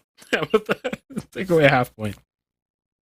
I also do agree with you that they could have done the exposition of her character throughout that wasted second act that we talked about earlier, where she's just roaming around. Wouldn't it have been more interesting to not know who she is entirely? Get a little bit of clues, then in those moments realize exactly who she is. That's more tension. That's tension. That's good. It draws the viewer more and more into the character, into the story. You don't have to reveal your hand, at the start. You just don't have to. I don't know if it's like a hook thing combined with it, where it's like she's kind of a punk rocky, not literally punk rock, but you know what I mean, like a rebel, whatever, and that might be appealing to continue watching for certain people. I don't really know. But I also think the concept of hooks is a hook is a thing, but I think the way that they're talked about is also unproductive as well when it comes to writing. I think you should just start where your story starts, and typically that is going to be hooking. But that's just my opinion. Or you do the 1950s thing and have a nice overture to your film, like, I don't know, North by Northwest. You just start with the great like adventure theme for like 2 minutes, and then you jump into your film, and now you're ready for your film to start. Yes. Yeah, there's a lot of stuff from the 50s that I've noticed a lot of people, 50s filmmaking, that a lot of people, younger people, oddly enough, say they miss. I mean, obviously they weren't around, but there's a lot of it's like it's the romanticism, right? It's like this idea that you could actually be in a world that isn't realistic but is still fulfilling, right? I love the idea of like the Hitchcock is a master of it, like of the film overture not Hitchcock, but his films. Bernard Herrmann writing music for North by Northwest and why can I not Vertigo, right? Like things like that. It's just the music sets the scene before you've even started the film. Yes, Vertigo is a great movie. Oh my gosh. Oh, and the overture. I mean, we went over that a while ago, but the overture literally sets up everything too. Oh yes, I do remember that. Yeah. Yeah, Hitchcock is great. Yeah. Now I'm in the mood to watch some Hitchcock. Now that we're talking about it, but we'll save that for a different discussion. The next thing I want to talk about, though, is the visual aspect of it, which I think is sort of the best part of this film, is how competently shot it is. So the cinematography of it. Even the set work and the costume is really good. Actually, let's just look at this one frame. I was going to switch frames, but let's just stay on this alarm clock frame and just look at the colors, right? There's color separation everywhere because we're going for a colorful look in general. It's kind of almost like a Stranger Things kind of look, I would call it, where there's just a lot of colors. The colors complement quite frequently. Can we name the complementary colors that are happening right now in the center of the screen? They write them like, what is that? I mean, I'm colorblind, so I don't know. Is that a blue? Oh, okay. Yeah, it's blue. So the blue and I did the orange. notice orange and blue before. Yeah, exactly. So they're not after at the scene actually, but yeah. Yeah, exactly. So we have the orange and blue going on. Then we've got we've got complement. We've got what's the word I'm looking for? Oh, color terms. I forget. Analogous. But blue is next to purple, right? Isn't that analogous colors, right? Yes, analogous. That's the word. So we got blue and purple next to each other. So we've got a nice contrast happening on one side and then next to. And when I say this, point this stuff out, a lot of people probably will say, "Did they really think about doing this stuff?" Yes, they did. 100% chance they did. If you had a set designer, even more chance they did. If you had a wardrobe person, even more chance they did. This stuff is thought about a lot, and I can tell with this kind of production that was happening here, with the amount of money that was flowing to make this look as good as it does, all this stuff was thought out. Guaranteed. Those sheets were bought specifically for this film, and all these colors are laid out specifically for the pleasing effect that you get. It's a very Stranger Things type look, is what I would call it. And then the red gives a very strong pop. Red is analogous with orange. It really works out well. The framing here, even just this random frame that we paused out, we have a nice balance between the oppressive balloon that's calling attention to itself on the left side, and then we have a frame within a frame happening on the right side, right? If you cut the frame so that at the end of the balloon is where the frame ends, and you make a new frame that's just everything to the right of it, you'd still have a well-composed image. That's what frame in a frame means, right? All of it very good. There's some really good color grading, which is very apparent with skin tones. And skin tones are hard to nail. Let's see if we can get that. It's particularly when she's in the house that I noticed it the most. Let's see here if we can get it. Yeah, it's not the best example because she's in shadow. But even this, like if we take this shot here, the lighting is very dynamic, right? So we've got some natural lighting that they're using for sure. I think I can say for sure. I think it's probably natural lighting coming from the window. Either that or they're pushing a very bright sun replacing light effectively through that window to give us a slightly silhouetted effect. They probably lifted the gain of the shadowed side of her face just to give us some detail back because we're not in a high contrast film, right? You know, that's not the visual language of this film. It's very low contrast. And sort of mid-key. Mid-key, if you don't know what high key, mid-key, low-key means, which is where the phrase low-key comes from. High key just means that we are generally, our average luminance on our frames, the average brightness on our frames is on the bright side. Low-key would be, it's on the low side. You can typically fit, just look at the next film you watch, just look at it, it'll probably fit in one of those two categories. There's some films that fit, somewhere in between in the sort of mid-key land. This is actually probably somewhere in there because I think what they're trying to do is they're trying to create a bright look without losing drama, right? So they created a lot of mixed luminance environments, as we're seeing right in this frame right here. The background is a little bit higher, but not too high, and we've got the foreground silhouetting, but we still got some detail there, so that's not too dark, right? So basically what I'm saying is that this is very competently done. We've got anamorphic lens on here, which, oh my gosh, every time I see anything shot in anamorphics, it's plus 2 points. You know, like this, there's nothing, I mean, just look at the bokeh in the background there. It's so, you know, classic looking. It's, again, that Stranger Things look, where it reminds you of more vintage movies, just because of the way the bokeh is shaped, which is this sort of vertical ovular, you know, sort of shape. And I've talked about optics and stuff like that on an episode that you should definitely check out. It's a long time ago. But if you look up optics on the channel, you can see how stuff like this occurs and why it matters. But yes, tons of work going on here. Everything's looking great. The colors are popping. There's moments where there is... Oh, that's great too. Hold on.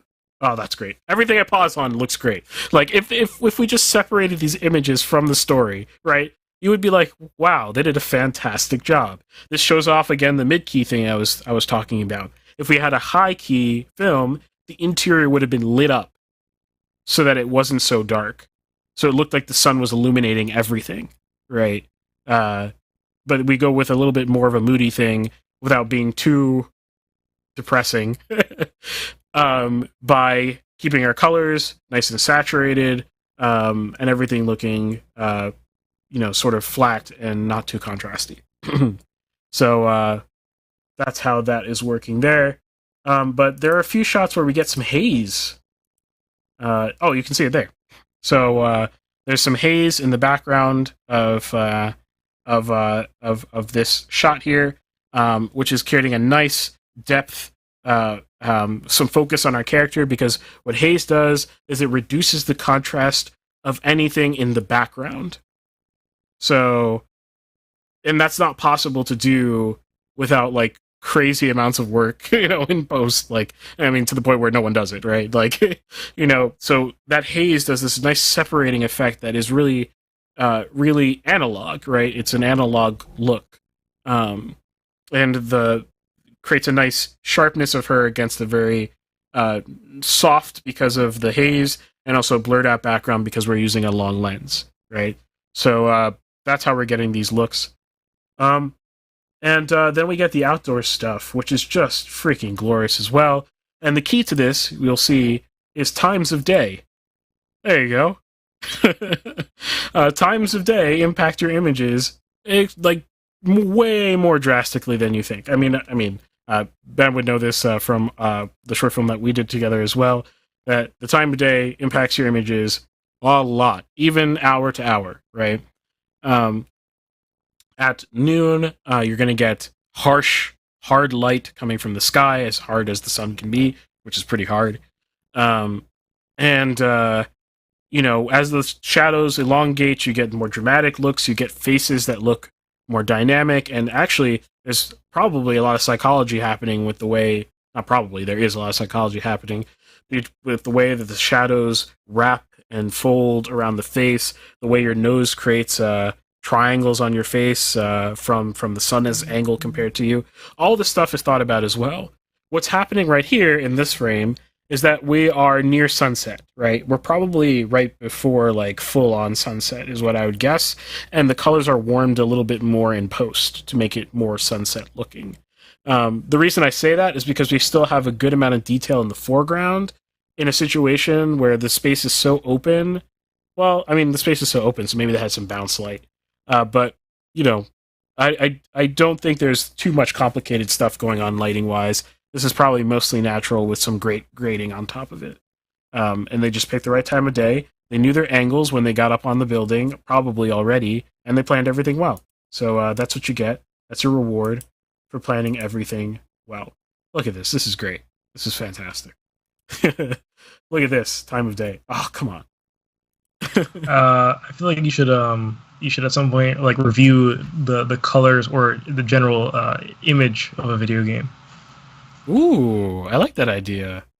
Because the good thing is that, like, in video game you have free reign to, for example, set the daytime to whatever you want, and so like you don't have to think about these kind of things and like in terms of planning. So in theory it should be easier, but on the downside, I don't know if people do that. So I don't know how. I'm sure there are many games that have that are very pretty in terms of like not just like technical stuff, but also like creative ability. Yeah, it's probably not even that hard to find, I guess. It's a great one. If you want to see me do that, let me know in the comments or in the chat. But that sounds like a fun idea for sure. But here you've got some nice color contrast happening again. We got blue and orange, the classic film. Like that's the go-to in film always, because blue is always available somewhere in nature. The sky, and orange is typically the color of light, whether it's fire or it's like candles and stuff like this, or you have the old incandescent bulbs for that were used with film more, or in this case, if you have some lights in the background that I don't know if they were orange to begin with or if they were in color grading, they were singled out and made orange to increase the color contrast. And we've got her hair, which is sort of it's blonde, right? Actually, it's hard to tell in this one. Yeah, it's blonde. So it reflects the orange of the sun, of the setting sun, very well because it's blonde, and then it works to the advantage of the filmmakers. So all of this is thought about beforehand. So, in short, very pretty. Now, the thing that we have to get here, and obviously we got very blue scenes and the very moody ones, and what is blue associated with, right? More cooler emotions, the sadder emotions. But in either case, though, the point of this review is to say that this is very well, competently done. The sound design, I forgot to mention that, is really well done. The sound design, the sounds tell the story as well as the visuals, which is, that's a depth of directing, that's really good. So I commend the director for doing that. The music is okay. It's kind of. I was about to ask, how do you feel about the song choice? Yeah, I mean, the opening song is kind of it's a pop song for the purposes of listening to what she's listening to, right? So, like, I mean, I don't really know if I can complain about that. And then later on, it's kind of just the typical short film, if I remember correctly. The typical short film ambient type, like, yeah, it's a lot of just like, ooh. Exactly that. Just like a tone, just one tone. Yes, and it's because it almost certainly in most cases is because the poor filmmaker can't afford anybody, but it's also becoming the case that it's not just the affordability; it has created a thing in of itself. Like it's become a cultural thing in of itself, where like people think of short films, and I think they think of these ooh sounds and whatever, and so they kind of go to them without thinking about it too much. And then you got in cinema in general, things are not doing so well in the music department, as Ben knows. So, yeah. Well, it's unfortunate that when you just take the path of least resistance because it's a path of least resistance. Yeah, exactly. Yeah, you weren't here actually when I had a hot take about music. And what did the person? It was something about when should you bring on your composer? And of course, my answer was immediately. And I knew you would agree with that. But like the only reason that does not happen is because it's the path of least resistance to not do it. It's not because the resources don't exist to do it. It's just the way that other people do it. And when you tell your producer, I'd rather not do it that way, the producer goes, are you nuts? This is going to cost more money. And you're like, well, I don't care if it costs more money because it's worth it to me. And your producer goes, no, you're going to put it into the images instead. And you're like, but I don't need it. I wonder too, especially like at the student filmmaker level, short film, not professional kind of level. I think maybe there's just something where my impressions, but a lot of these young filmmakers, I don't think they've like really considered film music that much before. I would agree with that. And then so then it's harder for them not to take the path of least resistance. Like, well, that's, music is just, it's something that you need to put in there. But like, if you don't have it, I think it's important for a filmmaker to have an appreciation of some facet of the art form of film music. I mean, I if you look at like the first meeting of John Williams and Steven Spielberg, right? I think John Williams likes to say that they got to, like, they're having like dinner together, and Spielberg was like 21 years old, and he like knew film music better than John Williams did. He was like talking about all these scores that even like John Williams didn't know about. Yeah, that's how it should be. I mean, I'm not to that level myself, but I at least consider you don't have to it. be Spielberg, yeah. But exactly. As a director, my firm belief is that you should be your own. Like, the thing that makes you a good director is only that you think of everything at once. Like, that's what makes you skilled. Is how, like, can you hold the whole of the story and how it has to be told all in one shot in your head?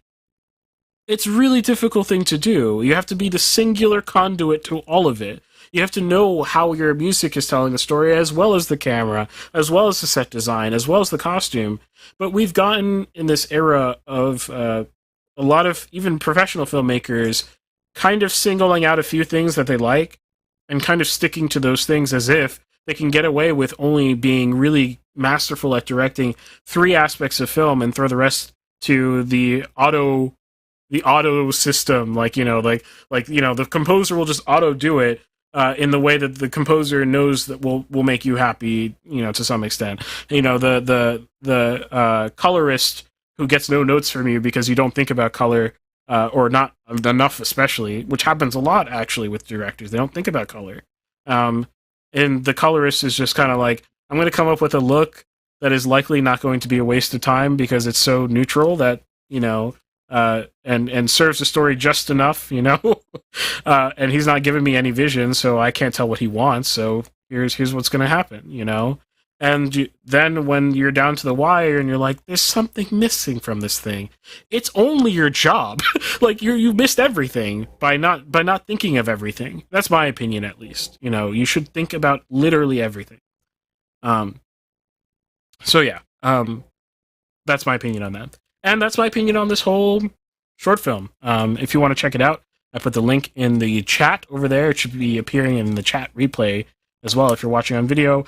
Podcast, it'll be in the description. But check it out, definitely, on your own, so that you can learn from it in its imperfection and also in its greatness. If you want to do a visual analysis as well, highly would recommend this as a very competent visual film. And let us know what your comments are in the comments, or what your thoughts are in the comments or on the Discord. Link is in the description to that. In the description. Wow, I can't speak today. I don't know what's wrong with me.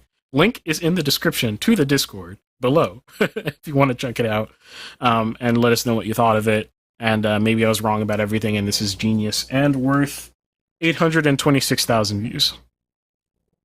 So there you go.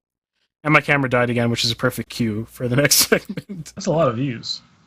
For this. Oh yeah, that's what I wanted to do this time, was take a look at something that was super popular and see how it worked. I feel like that's a letdown. Yeah, exactly. Well, shows the power of marketing effectively, right? It gets put on this 3 million sub channel, and I'm sure also the film screenshots, I'm sure. Yeah.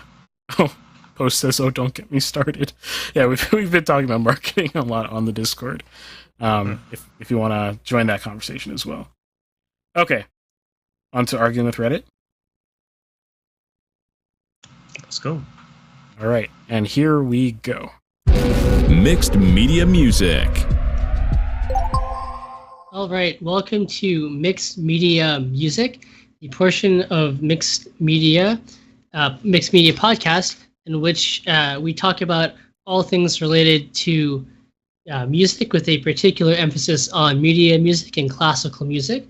I am your host for this segment, My name is Ben Costello. I'm a flute player and media composer living in Los Angeles.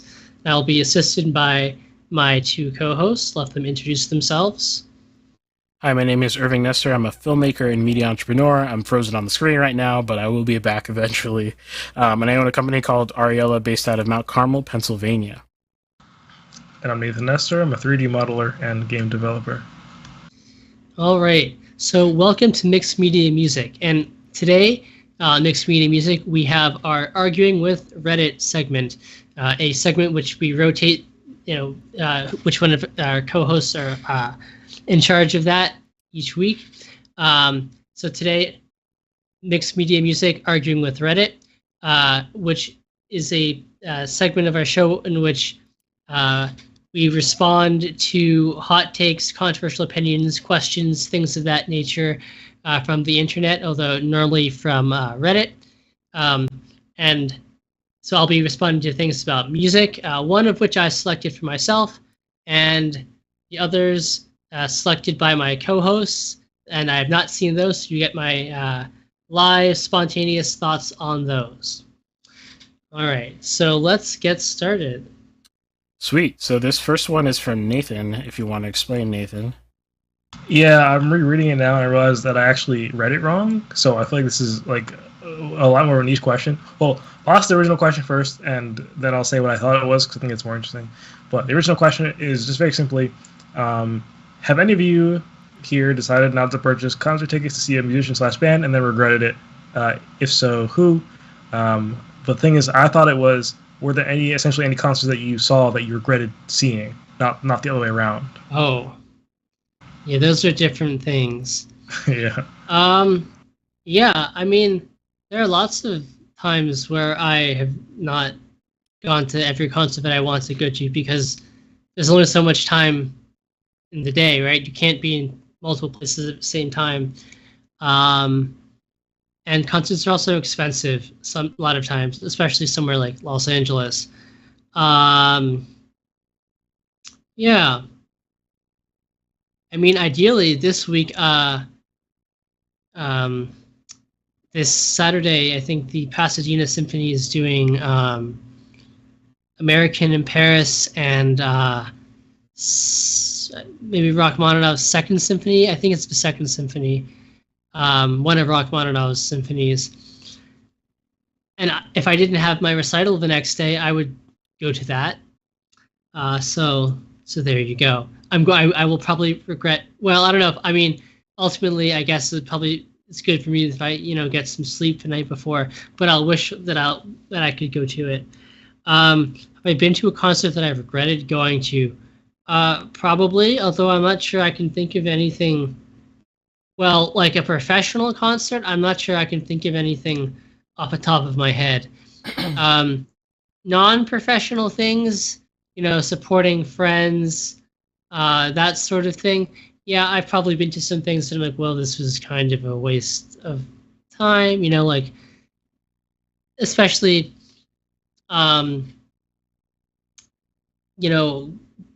seeing like my younger siblings, their concerts growing up, especially like in portions of a concert where they weren't performing, things like that.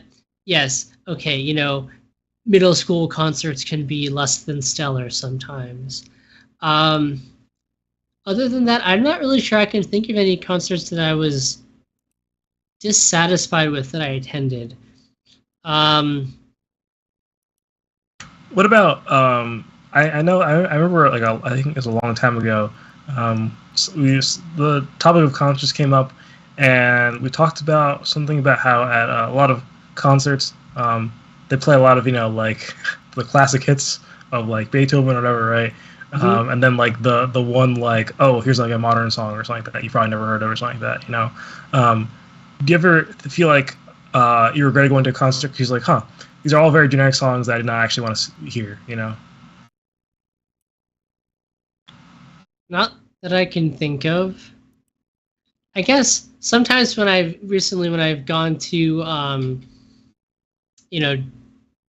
using like swing dancing, and it's almost always live bands in Los Angeles, unlike in Baltimore.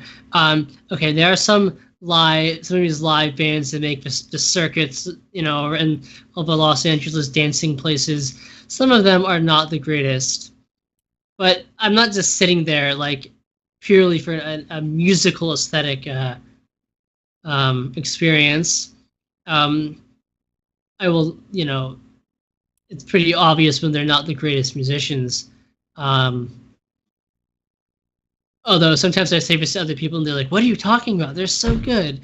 I'm like, well, okay, I guess that's just how I feel about it. Yeah. Nice. Yeah, Post says something about an unfortunate experience at an EDM concert. And I'll say this. As much as I like EDM, I don't think I'd ever go to a concert. I feel like this is useless. I mean, chances are I'm just watching a guy stand up there and push some knobs that do absolutely nothing. While like people jump up and down, I guess is like the experience people want. Not really my type of thing though, I guess. I feel like I don't know why, but a part of the experience for me has to be watching something like actually be done. Like in real time. I feel like is pretty important. Well, otherwise, I don't know. I can just set it like, why is the guy even there? You just like put a giant speaker somewhere. Hey, they would. Oh yeah, Post has a good point actually. He says the sound system setup is the main draw. That's actually a very good point because I know a lot of sound engineering goes into EDM concerts. It does. The artist is kind of incidental to that. Unfortunately, my experience with concerts and with pop music is pretty limited. I think the only things I've been to that I can recall, let's see, I saw Paul McCartney at Washington National Stadium. I saw the Beach Boys 50th anniversary tour, and I saw Lifehouse at Washington National Stadium. So these are not like EDM. These are all people. Well, Lifehouse was a band back in, they're like 2010, I guess. But, Paul McCartney and the Beach Boys, that's attracting a bit of a different kind of crowd than an EDM concert. So I have no experience with that world. Yeah, that's for sure. Fair enough. Did I tell? I don't think I've ever. Maybe I'm going to be embarrassed by this, but I've seen in an incident I am not proud of. I've seen Carly Rae Jepsen live. What? How does this happen? Oh, it's like an opening act or something, or was it a full concert? No, it was a full Oh, it was an experience. That's tough. I don't know. I've been to a few rock concerts, but the shadiest people I've ever seen at a concert were at the Carly Rae Jepsen concert, and these seedy people. When "Call Me Maybe" comes on, there's a switch that flips, and it's just like the best thing that's ever happened to them, and they go nuts. I don't get it, but Does that song still exist? I forgot that song existed. Right now. Yeah, that's a thing. I feel like it's one of those songs that probably has perpetual viewers. You look at the comments like, oh, 1 week ago. It's like, what? Yeah. Oh my god! It has 1.5 billion views. Oh yeah, it's one of those type of songs. That's crazy. Yeah, it definitely has the perpetual viewership going. Oh my gosh, it's so crazy. It's 11 years old. It's what? 11 years old. Yeah, that makes me feel old now that you say that. Subkai, who's in the chat, welcome to the show. He's a supporter of ours. But yeah, that was it was not worth the ticket price. I'll put it that way. It was kind of scary. But let's look at the next hot take, which will come from Ben, if you want to explain while I pull it up. Sure. This I'm not going to read the whole thing, and this has no upvotes or downvotes or comments, even though it's a day old. So, but I thought this was interesting. So this is a post from Our Classical Music, and the person says essentially they are kind of tired of classical music on social media, and they are tired of seeing the same sort of content on every form of social media from they claim that they're mostly seeing endless practicing of scales, pedantic work on virtuosic solos, an unwavering sense of anxiety, burnout, and not being good enough.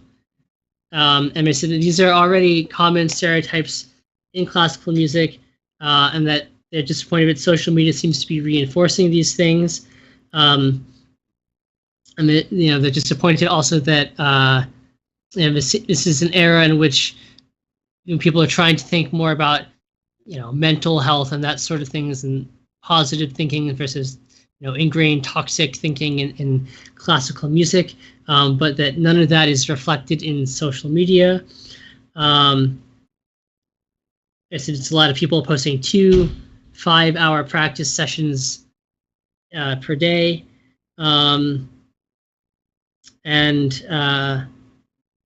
they want to be, quote, wise and sustainable about how things are done.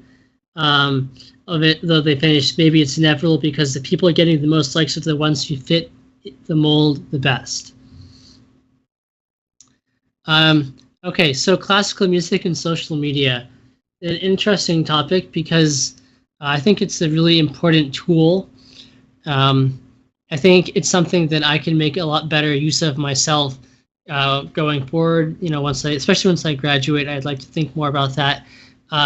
There are a lot of really awesome things that I think you can do, as a composer, as a performer, to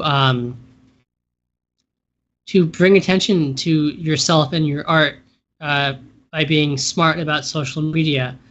But with that being said, I really don't see all these problems that this person does. Honestly, I can't think of any real examples of this sort of stuff. The social media stuff that I see, and maybe it's just like what I'm interested in and what the algorithms think I'm interested in.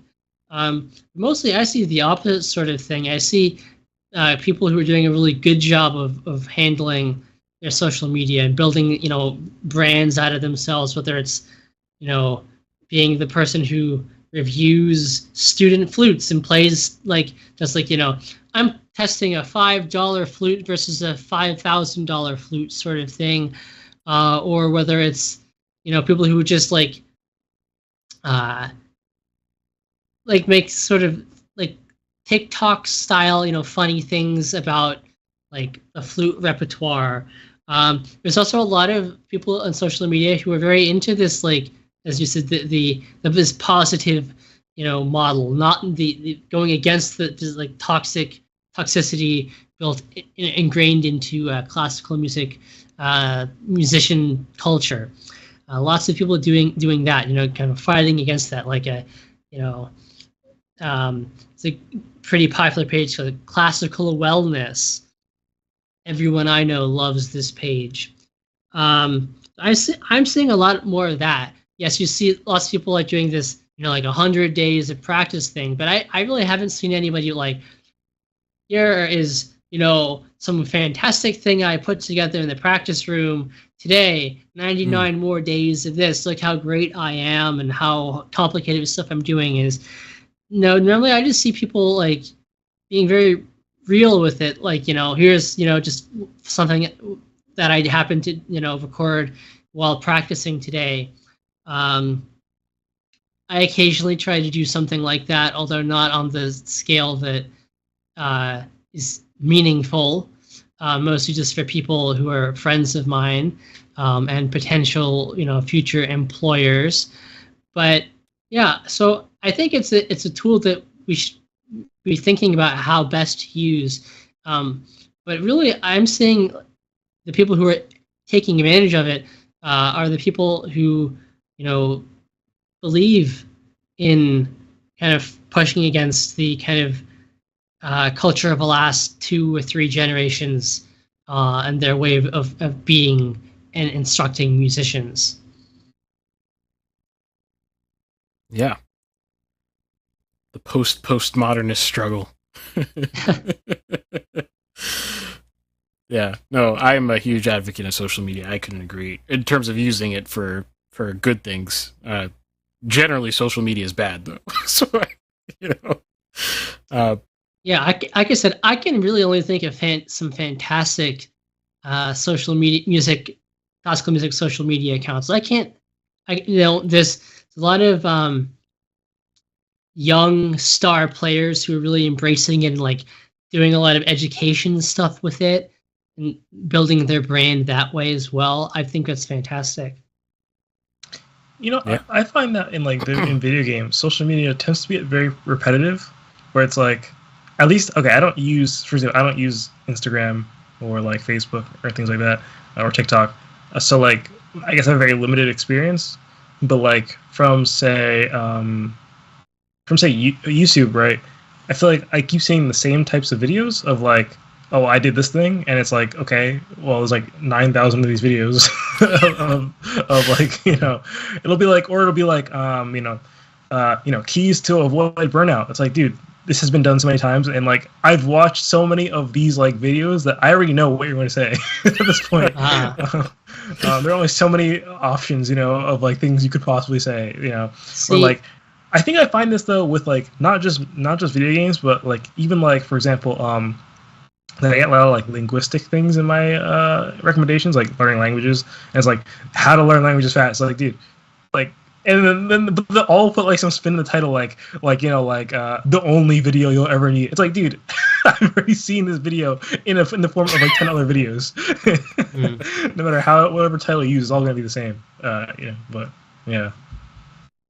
One other thing that I think is a good thing about social media or classical music is that it makes a lot of educational stuff much more accessible broadly. Like I said, we're seeing a lot of these young star players doing a lot of educational stuff, and that's something that it's really hard to have access to otherwise. I mean, obviously, it's always better if you're in person, but just the other night, I spent 36 minutes watching Tom Hooden, who's a trumpet player for Los Angeles Philharmonic, one of the best trumpet players in the world, talking about playing the first trumpet part to Scheherazade.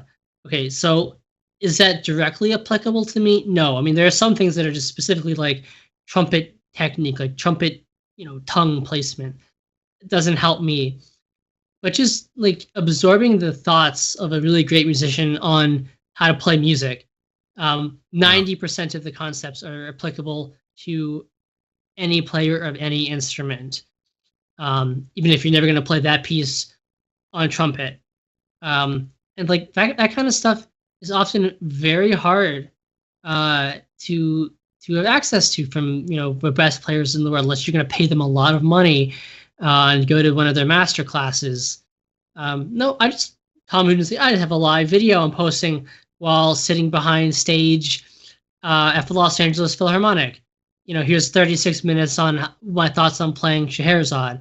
And that was 36 minutes, of my life well spent that I didn't have to pay anything for. So I think it's really great that there's a lot of that is out there now. And it's mostly not on YouTube. It's mostly on Instagram and Facebook live videos.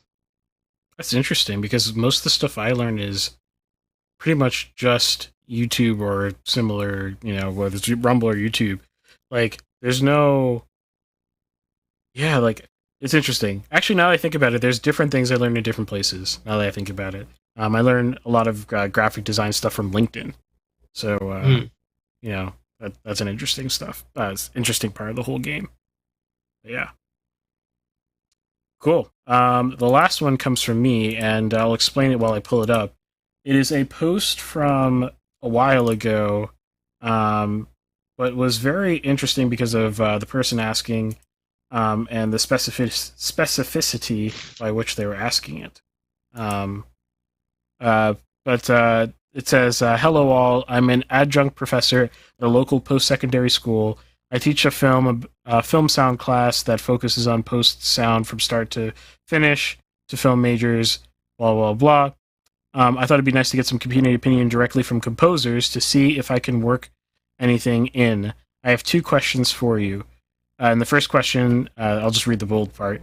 What is something you wish directors had knowledge in / opinions on the dialogue to communicate with when talking to y'all during spotting sessions? Is there anything that they typically go in assuming that you wish they didn't?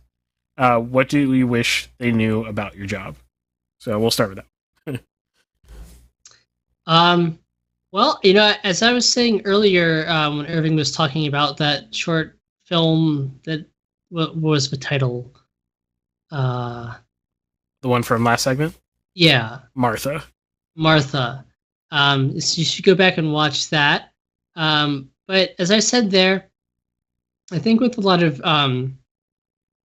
younger or less experienced directors, my experience is that they don't have much language to talk about film music, because I'm not sure that a lot of them have spent a lot of time thinking about the art form of film music. And if you haven't done that, it makes it a little bit harder to talk about what you want, because one, you may not have as defined opinions, or you may not really understand what music can bring to your film, if you allow it to bring to something to your film. And when that happens, I think either the composer is left to guess a little bit about what you're looking for, or they're just going to say, "Well, fine, I guess I really can't say much with my music." I think so. I'm thinking back to an experience I had with another student at Johns Hopkins University, where I did my undergraduate. This is after I think a year after I had graduated. His filmmaker asked me to write some music for his documentary, and his only instruction was, well, it should have a bit of a sound of this artist. No, temp tracks, nothing more than that to kind of explain what sound world that they're looking for. And if you just give me one kind of musician and don't really, give me too much more than that, it is my job to interpret that, of course. But that makes it more challenging, because I don't know what exactly you want from that composer's style, what you find, to be distinctive, that you want captured. And so that project didn't go very well, because I explained, okay, here's my thoughts. You give me the instruction to sound like artist X, but this is what you're doing with the film, and this is kind of what I want to add, with my own voice to it. I think this, can enhance this scene if I do something this way, while still, I think, trying to adhere to your vision, but I'm not really sure if it is or not. And that didn't go over very well, because the director wasn't able to communicate with me what they wanted, like what the essentials that they needed were. They just kind of, I think, hoped that I could clone something about this other musician's works, without really having any sense of what they wanted me to copy. And then they didn't want any kind of, you know, unique voice in there at all. So that was quite a struggle. So to me, I think that was a bit of a misunderstanding of how to think about or how to articulate what aspects of you know of musical language that you want um, in your film, if you can even articulate that. Like I said, you know, I think you have to have some vocabulary, and it doesn't have to be like, well, I want, you know, these kinds of chords or whatever. It doesn't have to be like that, but having some ability to talk about the way that film music has worked as an art form to enhance films in the past, I think makes it easier for you to talk about what you want in your own film. And then doing your best to kind of find ways of articulating what kind of style you're looking for. And in general, just don't ask for complete clones of things. You know, I think it's good to allow you want the sound that you want, but understand that the more voice you give your composer, even if it's very, you know, limited, the more that I think in general the work can come to life. Yeah, good answer. The second question that this person had was that they have a bunch of I think they have a bunch of pieces. Let me see. Yeah, so they want to teach them critical listening and show how things like choice of instruments can support the story. For example, some of the songs I have so far is The Cornfields from Field of Dreams, the theme from Terminator Salvation, and the theme from Taxi Driver. And the question is, do you have any pieces you think I should add? Oh, well, we could be here all day. Yeah, I figured. Yeah, I'm just gonna quickly skim the actual question. See, okay, so like something that, you know, the instrumentation or the music itself can kind of give you an immediate impression regarding genre, plot, setting of the film, things like that. Okay, some things that come to my mind really quickly, but they also said they don't want anything super mainstream. Okay, let's. I like the Chinatown, the score. I think that it's a great, you know, not a lot of music. I know we've talked. I think I did an episode talking about the score for Chinatown. Yeah, you did. A while back. It's a great score. You know, sparing use of music, but the music puts you in exactly the place and the mood that you need to be in. As we were talking about earlier, the overture, Bernard Herrmann's overtures to like North by Northwest and Vertigo. You're in the right place 2 minutes before the film was even started. Especially Vertigo. You know, you could now you're probably not the first time you're listening to it going to analyze all the stuff that I talked about in the episode where I really delved into that. But you can.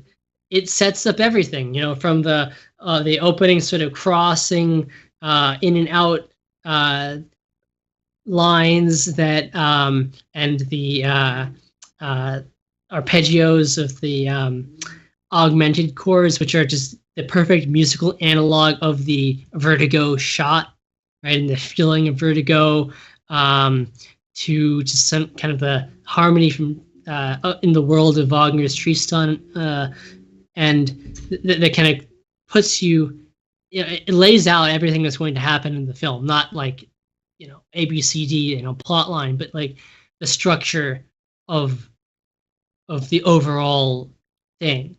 It's all there in the first 2 minutes of the film before the film was even started. So those are some good examples. Of course, Taxi Driver is Herman's last film, I believe, film score. Didn't know that. So we're thinking of Herman, I guess. The poster is. I guess another thing that comes to mind, and I think I'd like to talk about this some points in the future. I really like the film score to I think it's 2019 Little Women. Mm. There's a lot that I can say about that, but I don't think it doesn't have like a set overture in the same way that like a lot of these films from the 50s did. But if I recall correctly, the opening scene, then the music in it kind of serves that function, even though it is, does have actual visual component. And that's music that is a very consistent tone all the way through the film. You're put in that, you're given that tone immediately. It tells you tells you a lot about the time period, the world of the film, and also some like the interior lives of these characters. So I don't know. Maybe this is just thinking about it recently, but yeah, those are some things that come to my mind. Yeah, makes sense. Makes complete sense. Well, that's it. All right. Nice. Well, thank you for listening to Arguing with Reddit on Mixed Media Music. Be sure to give us a like and a subscribe, and let us know what you liked or didn't like on whatever platform you are viewing or listening to this podcast. And check out all of our shows, all of our pre-recorded and all of our pre-recorded shows, and everything is available. Link to all of them down there, mixedmediapodcast.com. And yeah, so thank you for joining us today. Sweet. All right, and here we go. Mixed Media Gaming.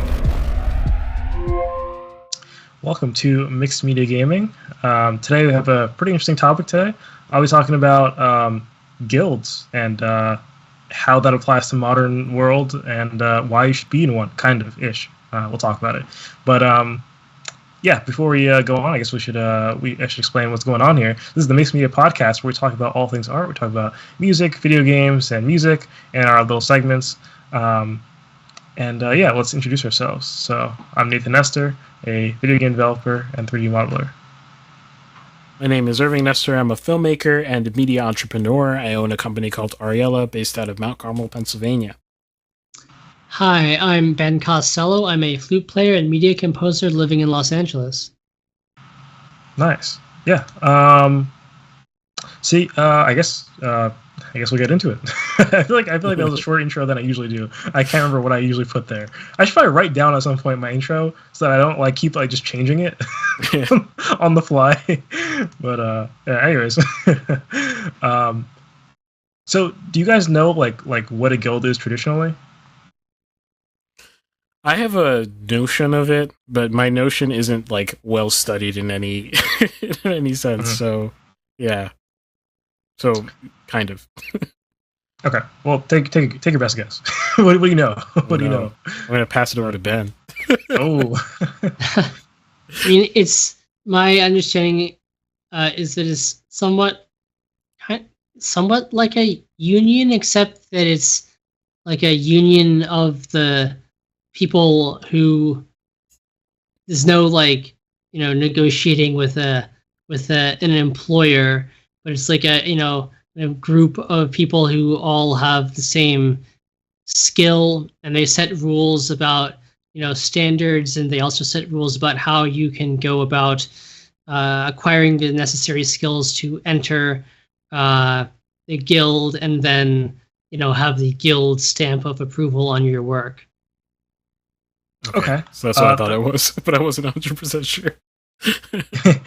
Yeah. I mean, isn't there a Screen Actors Guild, right, or something like that, or like a?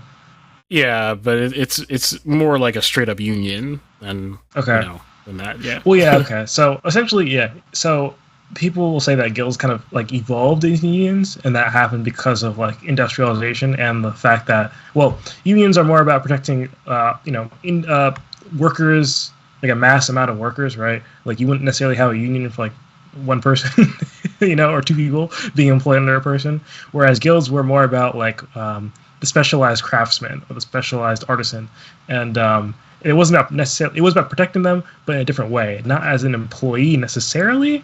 But back then it was more like a lot more things like contract work, for example, right? And it did a whole lot more than a union like does now. It's a lot more important. But nowadays we don't really have like functional guilds in the same way. So that's what I go. 99 Crime asks, is it like a workers' co-op? What's a workers' co-op? I actually don't know what that is. Oh, a co-op is like that I can answer. Oh, it's like an internship, right? But like not really. No. A co-op is basically when the business is owned by the workers collectively. Okay. It can have like a bunch of different structures though. So it can not really typically because there's some sort of hierarchy, etc. Yeah. I think typically a guild, the guild members can be competitors. They don't, they're not necessarily working together like that. If you know what I'm saying, like a company. But they, I'll get into it later. But so yeah, that's like the general idea of a guild. And how does this apply to like the modern day? As I said before, not really all too useful, it seems, right? As we've departed from an economy where all makers of things are lone or almost lone individuals creating with highly specialized skills. In a video game, you have potentially hundreds of people coming together on a piece of art, and how does that really factor into the guild? Well, this is really talking about more of the individual and separating yourself from, if you work for a company, separating yourself from that. You individually in a guild, you might be saying, well, what guild? Where are they? They don't really exist anymore. Yeah. So not a guild in the traditional sense, but a guild as in a group of people who kind of work together, but are also adversarial in some sense. And that's kind of what a guild was, So why would you join one of these weird guild things? Well, here are some benefits. Well, actually, let's look at like the benefits of the guild from a long time ago, maybe 1,000 years ago. So there are many famous artists who are in guilds, because artists were, as I said before, more for specialized people with highly specialized skills. So that'd be artists and craftsmen, pretty much. There are a lot of famous artists who were in guilds. One of them being Michelangelo. He was probably, I would say, probably like the most famous artist who was in a guild, and he was in the Florentine Guild, which is the Florentine Guild of Artists. Or I think it's like the Florentine Guilds of Stoneworkers and Woodworkers, or something like that. I don't know, something weird like that. But what did that provide for him? Well, it provided like a lot of things that are probably pretty core to him, going on to create the creations that we know him for.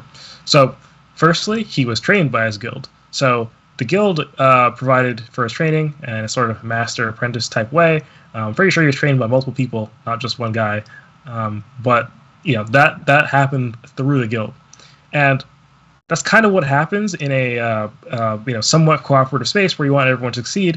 Is kind of like this one, where I'm literally training you right now, in some sense,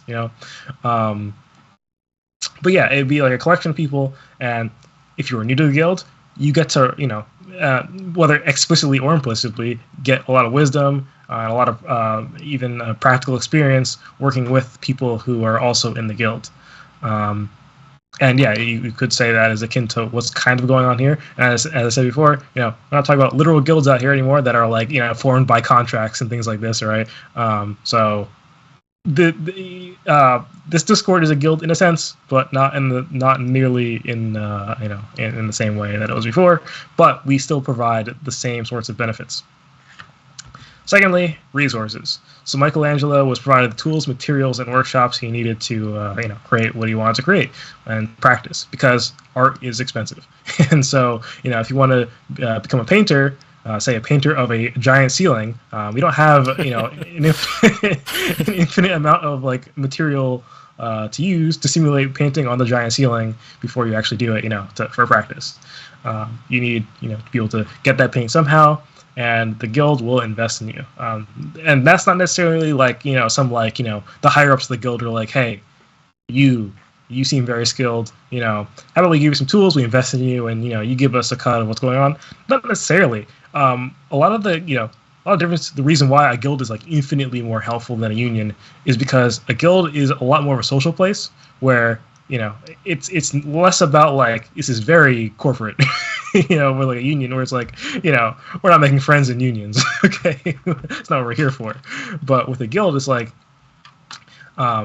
you have the ability to make social connections, and from that networking, you might have someone who will let you lend the tool that you need, whether it be just as simple as a paintbrush or like a chisel or something like that, right?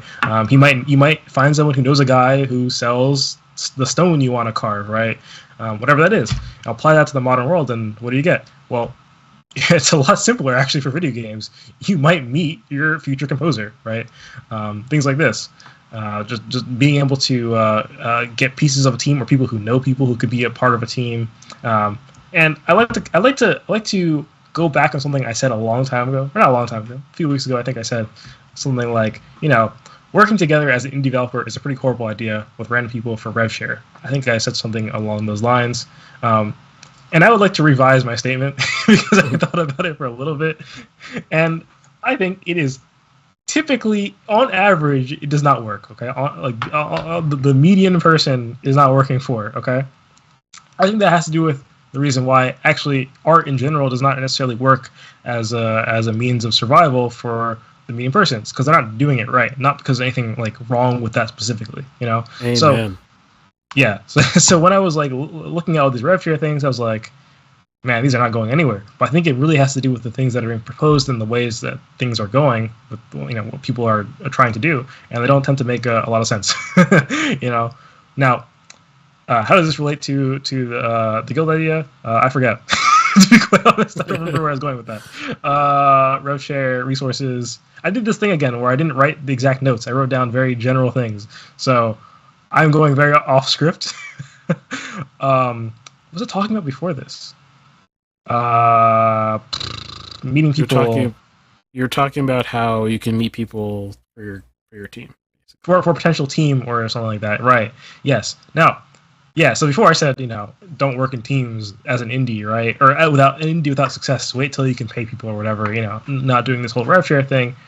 But I find that in, if you're in these small communities where you actually are able to know people a lot more, right? You can actually trust them a lot more because you know what's going on with them. It's a lot better than, finding a random person off of the Game Dev League Discord server, and it's like, wow, he's a pool of 1,000 people who are looking at your post, and you don't know any of them, and a lot of people are not actually that serious about it, even though they might think they are, and so that's a recipe for disaster.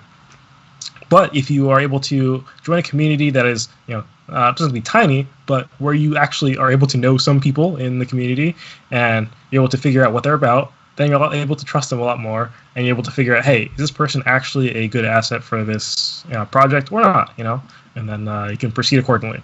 So, yeah, resources, training, and connections are very, very good. There's also, for Michelangelo at least, he was able to secure a lot of commission opportunities through his guild. So it's because the guild was associated with a lot of like churches and public buildings and even random private clients and things like that. It's like the guild has a reputation, right? So the people who got some work done from a guild member knows, hey, Michelangelo is being trained by the same people, and they did a pretty good job, and I find them pretty trustworthy or whatever, and so I'm gonna go to the guild once more. I'm gonna ask for somebody. It's Michelangelo. I can trust him. Sure, let's go. and that's how he got a lot of his early commission opportunities. And even the Statue of David came because of the guild, through the guild, essentially, right?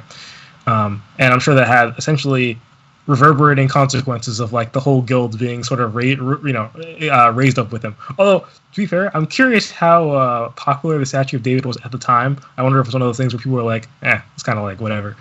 and then afterwards people were like, wait, that's kind of crazy. I don't know. But there's a lot of incentive to work together because it raises up everyone at once. Now, this is a little bit less applicable. Part of this, the second half is a bit less applicable. The first half of like you get opportunities through people, totally applicable. There have been times where I'm like, hey, someone needs like a musician for this thing, and it's like, well, I know where to ask, right? Because I'm in places where there are people who can work on these kinds of things, and I want to see them succeed. Have somewhat of a relationship with them. Not necessarily, anything like I wouldn't consider them like a best friend, but like I have some connection to them, and I want to see them succeed. Here's an opportunity I can send their way, right? Now that being said, does this mean that like the reputation of the guild is like one thing? Not really, because no one's like, oh, this guy's in like this Discord server, and I saw good things come out of this Discord server before. That doesn't really happen. So that's less of a thing. But you for sure can get a lot of opportunities from them. There are record labels that kind of behave like this, though. Like where there's a similar effect, like, oh, this person was signed to what's J. Cole's record? Oh man, it's Greenville. Yes. Right. It's like, oh, they there's an automatic credibility attached to it. You know what I mean? That is true. Yeah, I guess that is different from music. Yeah. But it's weird because it actually is pretty similar now that I think about it, except that they do form a corporation at the top level. I was about to say it's less like, let's be fair, a guild, I'm pretty sure a guild in olden times was like, there were no corporations at that time, I guess, like in the legal structure, but like they were they had a hierarchy. There was a hierarchy. So like it was like a governed thing, if you get what I'm saying, right? So it's not that dissimilar, but okay, it's definitely dissimilar in the fact that like I feel like it's less wholesome. I guess not to say it's more corporate leeching than yeah. Okay. Yeah. But yeah, these are some of the general good things that came from the Florentine Guild of Stonemasons and Woodworkers. That I think are at least somewhat or in whole responsible for Michelangelo being as famous as he is. So, talked about why they're good. Talked about how they apply to video game developers, but how would you find one? So there are an infinite number of places where you can actually go. But here's the great thing about modern times is that you don't have to be anywhere physically to find the guild, right? You have a great thing called the internet where you can contact a bunch of random people at any time. And yeah. Now, there are definitely places to look where like you're not going to find, like great things. So, for example, if you say were to search Discord and you were to find some pretty large servers, say if you're really interested in, I don't know, creating with the Unity engine or something like that, right? Or Blender modeling or something like that, and you join one of those servers, what you'll find is you'll be lacking a lot of those things, and it'll almost like it almost fools people into thinking that they'll get a lot of these things, right? So, for example, training. Yes, you can obviously learn from these servers. A lot of them have dedicated help channels, and that's all great, and that has their place. That being said, what I found from just staring at these things for long enough is that a lot of times there's like a upper ceiling to how much you can actually get from them. A lot of that is because people tend to not answer questions that are simply kind of obscure, So it's like, hey, I kind of want to do this kind of hard thing in Blender. It's not really a normal thing to do necessarily, It's kind of tough to do. Someone help with that. It's like no responses, Or maybe if you're lucky, you'll get one guy to help you or something like that. Or it's like, hey, I want to code this type of game, and maybe, I don't know, and have some here's an example. I want to code a game that has hover cars in it. It's a hover car racing game, right? And I want to figure out how to do the physics of the hover car, right? Okay, this is something that maybe people have. It's definitely something people have done before. Maybe you'll find someone who has looked at your thing that has done it before. But there's also a chance that does not happen. And even if they do, they might be like, I don't really want to answer this. It's very in-depth. I really got to go through the physics. And you know what's crazy? I've had this thought before, too. It's like, I could start explaining, but like, what if they just don't get it? And I don't feel like committing that much time more to explaining, if you get what I'm saying, right? Yeah. So there's a lot more, I feel like there's a lot more apprehension around these large servers with people helping people out with anything that's not very simple. But they do have a place, something very simple. You have that question about, I would definitely use one of those the communities. That's not just on Discord, right? That can be on any sort of internet platform at all. So, question: how did the guilds incentivize their members? Was it just like being a funnel for opportunity, or like even then, like what incentivizes the guild? I don't understand how the incentive structure is for, or is it just that they're on average better people than us? Which I mean, that's almost certainly true, but but like I don't know if that it just accounts for the difference alone, or because it's hard for me to imagine that would be the only thing that would account for the difference, or if there's some incentive structure that makes the whole thing stick together and be productive. Like incentive to stay in the guild, or what do you mean? No, like the incentive for cooperation to always occur, basically. Well, cooperation doesn't always occur. So I mentioned this before, that it's somewhat adversarial, and that you're not literally, because you're not part of a company. This is where it differs a lot from the record label, right? Because you're not part of some central pot of funds that all your money goes into whenever you make money and they get distributed or something like that, right? It's no, you are your own person who can literally compete against Michelangelo in the Guild of Florentine if you want. You can propose to make that statue of David instead. You'd be like, hey, I'm a better guy. I guess my question is, though, then why give Michelangelo the job? Why even mention it to Michael? Why create your competitors effectively? What's the incentive to effectively create your competitors? Well, a lot of this, I think, has to do with, one, there's the hierarchical structure of people who not necessarily don't actually care if you lose business over Michelangelo. They don't necessarily they just want general success potentially, right? Because a lot of these things were run by actually the governments. They had some sort of involvement. Guilds, because they're actually ancient. Guilds are from around at least the first known guilds are from guilds in the guild-like associations, not necessarily a guild as I'm referring to them, like Michelangelo's guild, but those things can be found since 2000 BC. So things have changed for sure. From that to Michelangelo's time to now and stuff like that. But I think specifically during Michelangelo's time, I'm pretty sure there was some government intervention. Not in they were very you must do things this way and stuff like that. But I think you required permission to form a guild over a certain domain or something like that. And so the government would also want to make sure that you're not doing weird things with that power and stuff like that. There's also a time where the government couldn't really enforce rules as easily because, one, they can't really see everything at once, and two, someone, it's you have 100 people breaking the law. What are you gonna do? Send your army after them? That's kind of tough. I mean, you could, but that's kind of tough. So yeah, I think it was a general trend from the top down of hey, you guys can't be hooligans, actually. But yeah, does that answer your question, or? Yeah, I think so. Okay. Yeah. It just requires governance from people who are well motivated, which it's hard to.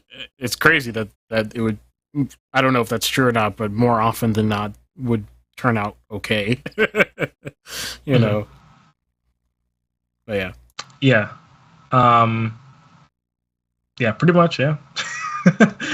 There also was a lot of don't get me wrong, there's a lot of self-interest in the fact that one of the things you get from a guild working is that because these guilds were territorial, they essentially could like rule a territory and be a monopoly over a certain like region, right? So like if you were doing well, then like it's kind of good for everyone because now the whole guild as a whole has just they just reign supreme over this certain area, right? So there's that as well. Yeah. But yeah, there's definitely a challenge and a concern is like competing interests and or like a lack of participation, right? So like how do you? Well, I guess before there, because I was talking about how to actually find these guilds and stuff like that, and what a guild looks like in like the modern world. But yeah, large servers are probably not the thing to do. But smaller servers, that's good. But there's like also this thing of like in like a traditional guild, you pick and choose who's in that guild, right? It's not like, oh, anybody, anyone who picks up a paintbrush is suddenly like in the Artisans Guild of X place, right? It's like, well, are you actually like, willing to do things, and are actually a decent person who can get decent business and things like this. This is kind of the reason why Discord is kind of nice, is because you have full control over your own area. Not literally, but you have a lot of control over your own little space in the social media platform. And Irving, I remember, did touch on this at some point in explaining why Discord is so special. Is because you no longer have to have everyone follow the same rules of Twitter, right? You can just be like, hey, you have this group of people following my rules in my server, and you have little segments, right? Instead of like one, like for some reason, like worldwide scale government. It's kind of strange. You have tinier units and stuff like that. It's called the principle of subsidiarity. It's the fancy way to put that principle. Yeah, the principle of subsidiarity, I guess. Yeah. But you can use that to cater, craft the kind of space you want to craft, right? And a lot of that can have to do with like the language you use, which is interesting in your Discord server. I have run many Discord servers. Many of them have failed. Many of them have been pretty all right. But I found that like the language you use can often change the type of people who stick around. I don't mean like language you use like in everyday chat, but I mean like even like the way you define rules or like your announcements and things like this. Certain like types of vibes can be put on. People be like, hey, that's not really what I want to be a part of, or hey, I really like this idea, whatever. For example, if you like were to say something or mention the fact of like video games being an art and being a very high art form or something like that, that might attract different people than saying like video games are like a means of profit, which is like a very stupid thing to say. but you get it. That'll get two different types of people. Some people who are really want to get money out of video games, which is totally fine, and certain people who are maybe you'll get more hobbyists or something like that. Or the other one depends on what you want for your guild or whatever, right? But that's like how you might find a guild or how you might make a guild or whatever. But yeah, there are some challenges with competing interests and lack of participation, or like there are concerns about like almost like a lack of privacy or sharing your IPs, right? If you're in a little space and you say like, hey, I'm working on this game, how can you ensure that no one's going to steal it? And the common wisdom is nobody will, pretty much, because it's just not worth it. Ideas are kind of a dime a dozen usually. You're going to be a lot more passionate about your idea than most other people. So if I'm like, hey, I have an idea for a hover car racing game, I don't really care because most people aren't going to do it like me anyways, and they won't have the kind of passion to do it the same thing I'm doing anyways, I don't know if this... I figured this translates to a bunch of other art forms too, because like, for example, if you're like, hey, I want to make this movie, the movie is a big investment to just copy somebody off of, Same with like, an album or something like that, or even a song. I mean, a song is no small task to just whip up a song, unless it's like something, I guess, ultra generic. I don't know, but typically, if you're making a song about something very personal to you or something like that, and it's kind of weird if I'm like, oh, that's the moneymaker, let me just copy the song about some experience I've never had. It might come off, very disingenuous and generally worse, and generally a waste of time. So it's just better to work off of your own ideas. Obviously, drawing inspiration is not an issue, but blatantly copying doesn't tend to yield good things. So yeah, I wouldn't really be worried about that sort of competition. Now, in terms of competing interests, in terms of like, well, I'm raising like I'm training the next generation of competitors for me. One, it's kind of cool. And also, competition is healthy. Also, the game dev industry is massive. The few people you help out in your guild are likely not going to become like massive entities that will like crush you suddenly. Chances, and maybe if they did grow to be massive entities, they'd have mercy on you because they remembered what happened. So at least there's that. But I wouldn't really be worried about like, hey, Joe in my server is like getting good at game dev. I'm getting scared. That's not really it. That'd be pretty funny if I saw that. Yeah, it's not really a big issue. And I think I wonder if maybe that was the same thing that happened back in those guild times. It was like, Michelangelo is only one guy, and Michelangelo paints, and you can only paint so fast, so. Or sculpts, I guess, or whatever he does. You only do those things so fast, right? So, like, while he's painting the ceiling of the chapel, but, like, there's, like, a billion other jobs that are, like, available while he's doing that, that, you won't miss and stuff like that. So maybe he's not really a big direct competitor in that sense, but I'm not sure. But, yeah, so that's, like, the general idea of a guild, and, the pros to them, and the fact that there are, as far as I'm aware, basically no cons that are like prevalent. So find your small communities, join them. Yeah, this is like I was kind of joking when I said this is a guild. Yeah, it kind of is, but like at the same time, there are different types of guild type things, and some of them are better than others for certain things. Like here, I tend to share like. One I almost always is specifically about video games, right? But you'll find me in a lot of other places sharing kind of general software knowledge and stuff like that. But because this is like a very art-focused thing, I don't share general software things here very often because it's not very relevant to the topic, right?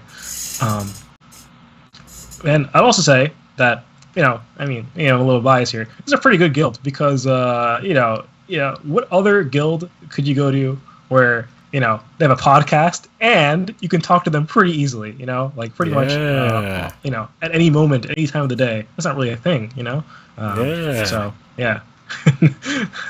I do like this conception of this new identity our community has taken on. This is nice. The guild. The new guild. The Mixed Media Guild. Yeah, actually, I like that. That sounds pretty nice sounding. But, yeah. A group of people, who come together for the purposes of creating art and bettering ourselves and each other, in a cooperative way, but also not like laying down and not doing anything because for some reason you think the other person's a threat because they're not. So yeah. In conclusion, the benefits of guilds are training, resources. Commission opportunities or other opportunities in general, and social connections. I would encourage you guys to, well, one, stick around because this is a guild, and two, find other guilds that are also pretty useful. And that's pretty much all I have to say. Very interesting concept. When you described it, I realized that I knew someone at Hopkins who contacted me like 2 years out of college. And basically wanted me to join his guild. That he basically, I didn't conceptualize it that way, but that whole thing fell through. I really don't know why, because it was actually a good idea, but I guess you just didn't want to do it anymore. But the interesting thing too about stuff that he was mentioning in his ideas that I was really vibing with was being able to use a collective name without having collective responsibility. And this was an interesting concept to me, and that's actually what you said earlier, basically, with what a guild is you have a collective brand without having any particular responsibility over what other people do with it, other than just generally speaking, like self-governance, right? Like, so you might kick someone out of the guild or invite someone in, but other than that, what you share is quality. So one of the things he mentioned, which I thought was really interesting, was that if you end up passing on a project to someone else. Like, you can't do it. Either you don't have time or you don't have the skill to be able to do something, right? What you can do is basically pass on the contract to someone who does know what they are doing, right? And you can be along for the ride to learn the skill when they make the money, but you can still put it on your portfolio as if you did it. And the reason why is because the work becomes collectivized effectively, right? It's like, okay, I did it through John, or I essentially passed it on through John, but you are dealing with me as the point of contact. And by the time I'm done with this, I'll learn the skill that John has, while also being able to take credit with being on this project, because I didn't compete with John on the project, if you get what I mean. So, right, yeah, it's a very interesting concept. I didn't realize that was effectively a guild, is what he was pitching to me. Yeah, he knew what he tried to really recreate that in modern times, and I guess that's an interesting idea. Yeah, like a more direct version, more like intentional, I guess. Yeah, and if you guys want to do stuff like that, I thought it was such a cool idea. I'm interested. It gives you like so much personal agency too, because like there's no requirement to give it to anyone. You know what I mean? So it's like, I'm wondering if because back in the day there were like this was like a binding a contractual thing, right? I wonder if there are things like that where it's like, I wouldn't be surprised if that was a thing, because I'm sure you may have gotten this idea from them of like passing work on and stuff like that, and there might be a contractual thing where you cannot pass work on like outside of the guild or something like that. So that's something like a benefit you gain, and also doesn't really hurt you in a big way, Yeah, but like I feel like the incentives are already there, because if you think that the other person can do a good job, then you raise the status of the whole project.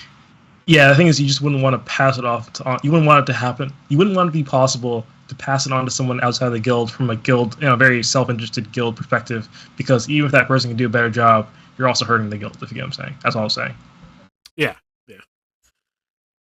But if you guys want to do stuff like that'd be pretty cool. There's the way that you can structure it can be such that there's like basically no liability. There's no company that's shared. It's just a shared trade mark, basically, right? Like it's effectively it's just a brand that you can stamp on things. But the idea is that the brand binds people socially and binds people professionally, which is pretty cool. So if you're interested in something like that, it doesn't have to be under any particular label, but it could be a cool experiment if you guys want to experiment with that. Just let us know. Yeah, for sure. If you know any, you have any marketing gigs, you know what I'm saying? You can pass them my way. I'm curious about video game marketing. The issue is I can't really practice it. Oh, I can practice it. Sorry, I cannot practice it in the video game sense, because then I have to make a video game and then market it, which is like, dang, I gotta go all that way to practice it, huh? I'd rather do the practice before I get there. So, yeah. Yeah. Well, the funny thing is I do marketing, so there you go. If you have, I mean, specifically video game marketing jobs, you know what I'm saying, that are, I mean, send I do them my that too, way, but, Yeah. Yeah. Cool. Well, yeah. Now that's gotten my brain going. I like that. Mm-hmm. Yeah. Well, I guess, is that it? I suppose so. It's your segment. Yeah, I think I said everything I want to say. All right. Just making sure. Okay, check my notes. Yep. Well, thanks for watching this segment of Big Computer Gaming. This was good. Make sure if you're whether watching live or not, I guess, make sure you check out the prior segments if you missed them. Ben did a argument with Reddit segment that was pretty interesting. Irving talked about the movie Martha, which is a short film. So, make sure you go check those out. Those will be posted on all our social medias. And join our Discord if you want to continue the conversation, and join the guild. That is the way. Because otherwise, what's a one-sided guild? That's just a YouTube channel, pretty much. That's not useful. We need the communication to be both ways, So, and as seamless as possible. YouTube comments do not suffice. So, yeah, and Oh, once again, special thanks to our local supporters. Post in the chat, 909 and K Kairos were here before, and also Rob Sharma. So, yep, thank you guys for watching, and we'll see you guys next time. Yeah, thanks for watching and listening. See you next week.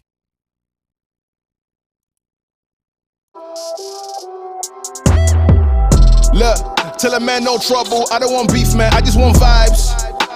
Big man like me, no need for the telephone hype. I got too much getting online. One rule, then dead I'm on site. Wrong move, I bet they gon' ride. No need for the telephone hype, nah. No need for the snoozing. Big whip outside, I'm cruising. Big stick inside, no losing. Better watch out for the snake and Judas is. Don't ask them who this is. I bet they know what I'm moving in. I bet I show it into a dim. How you hate and then lose again? How you hating my vibes? Why you wasting my time? Getting hype on my line. Tell a man I don't want feedback, I just want relax. Brand new whip, two-tone, I need that brand new hit. You know, like lean back, brand new bits I live in. We pack, man, you never gon' like us. Get them on sight now, let them on light. That way they know I'm more righteous. Look at my life, I'm living alright. I'm nice, you know I'm alright. Looking like Christ, no need for the hype or fight. All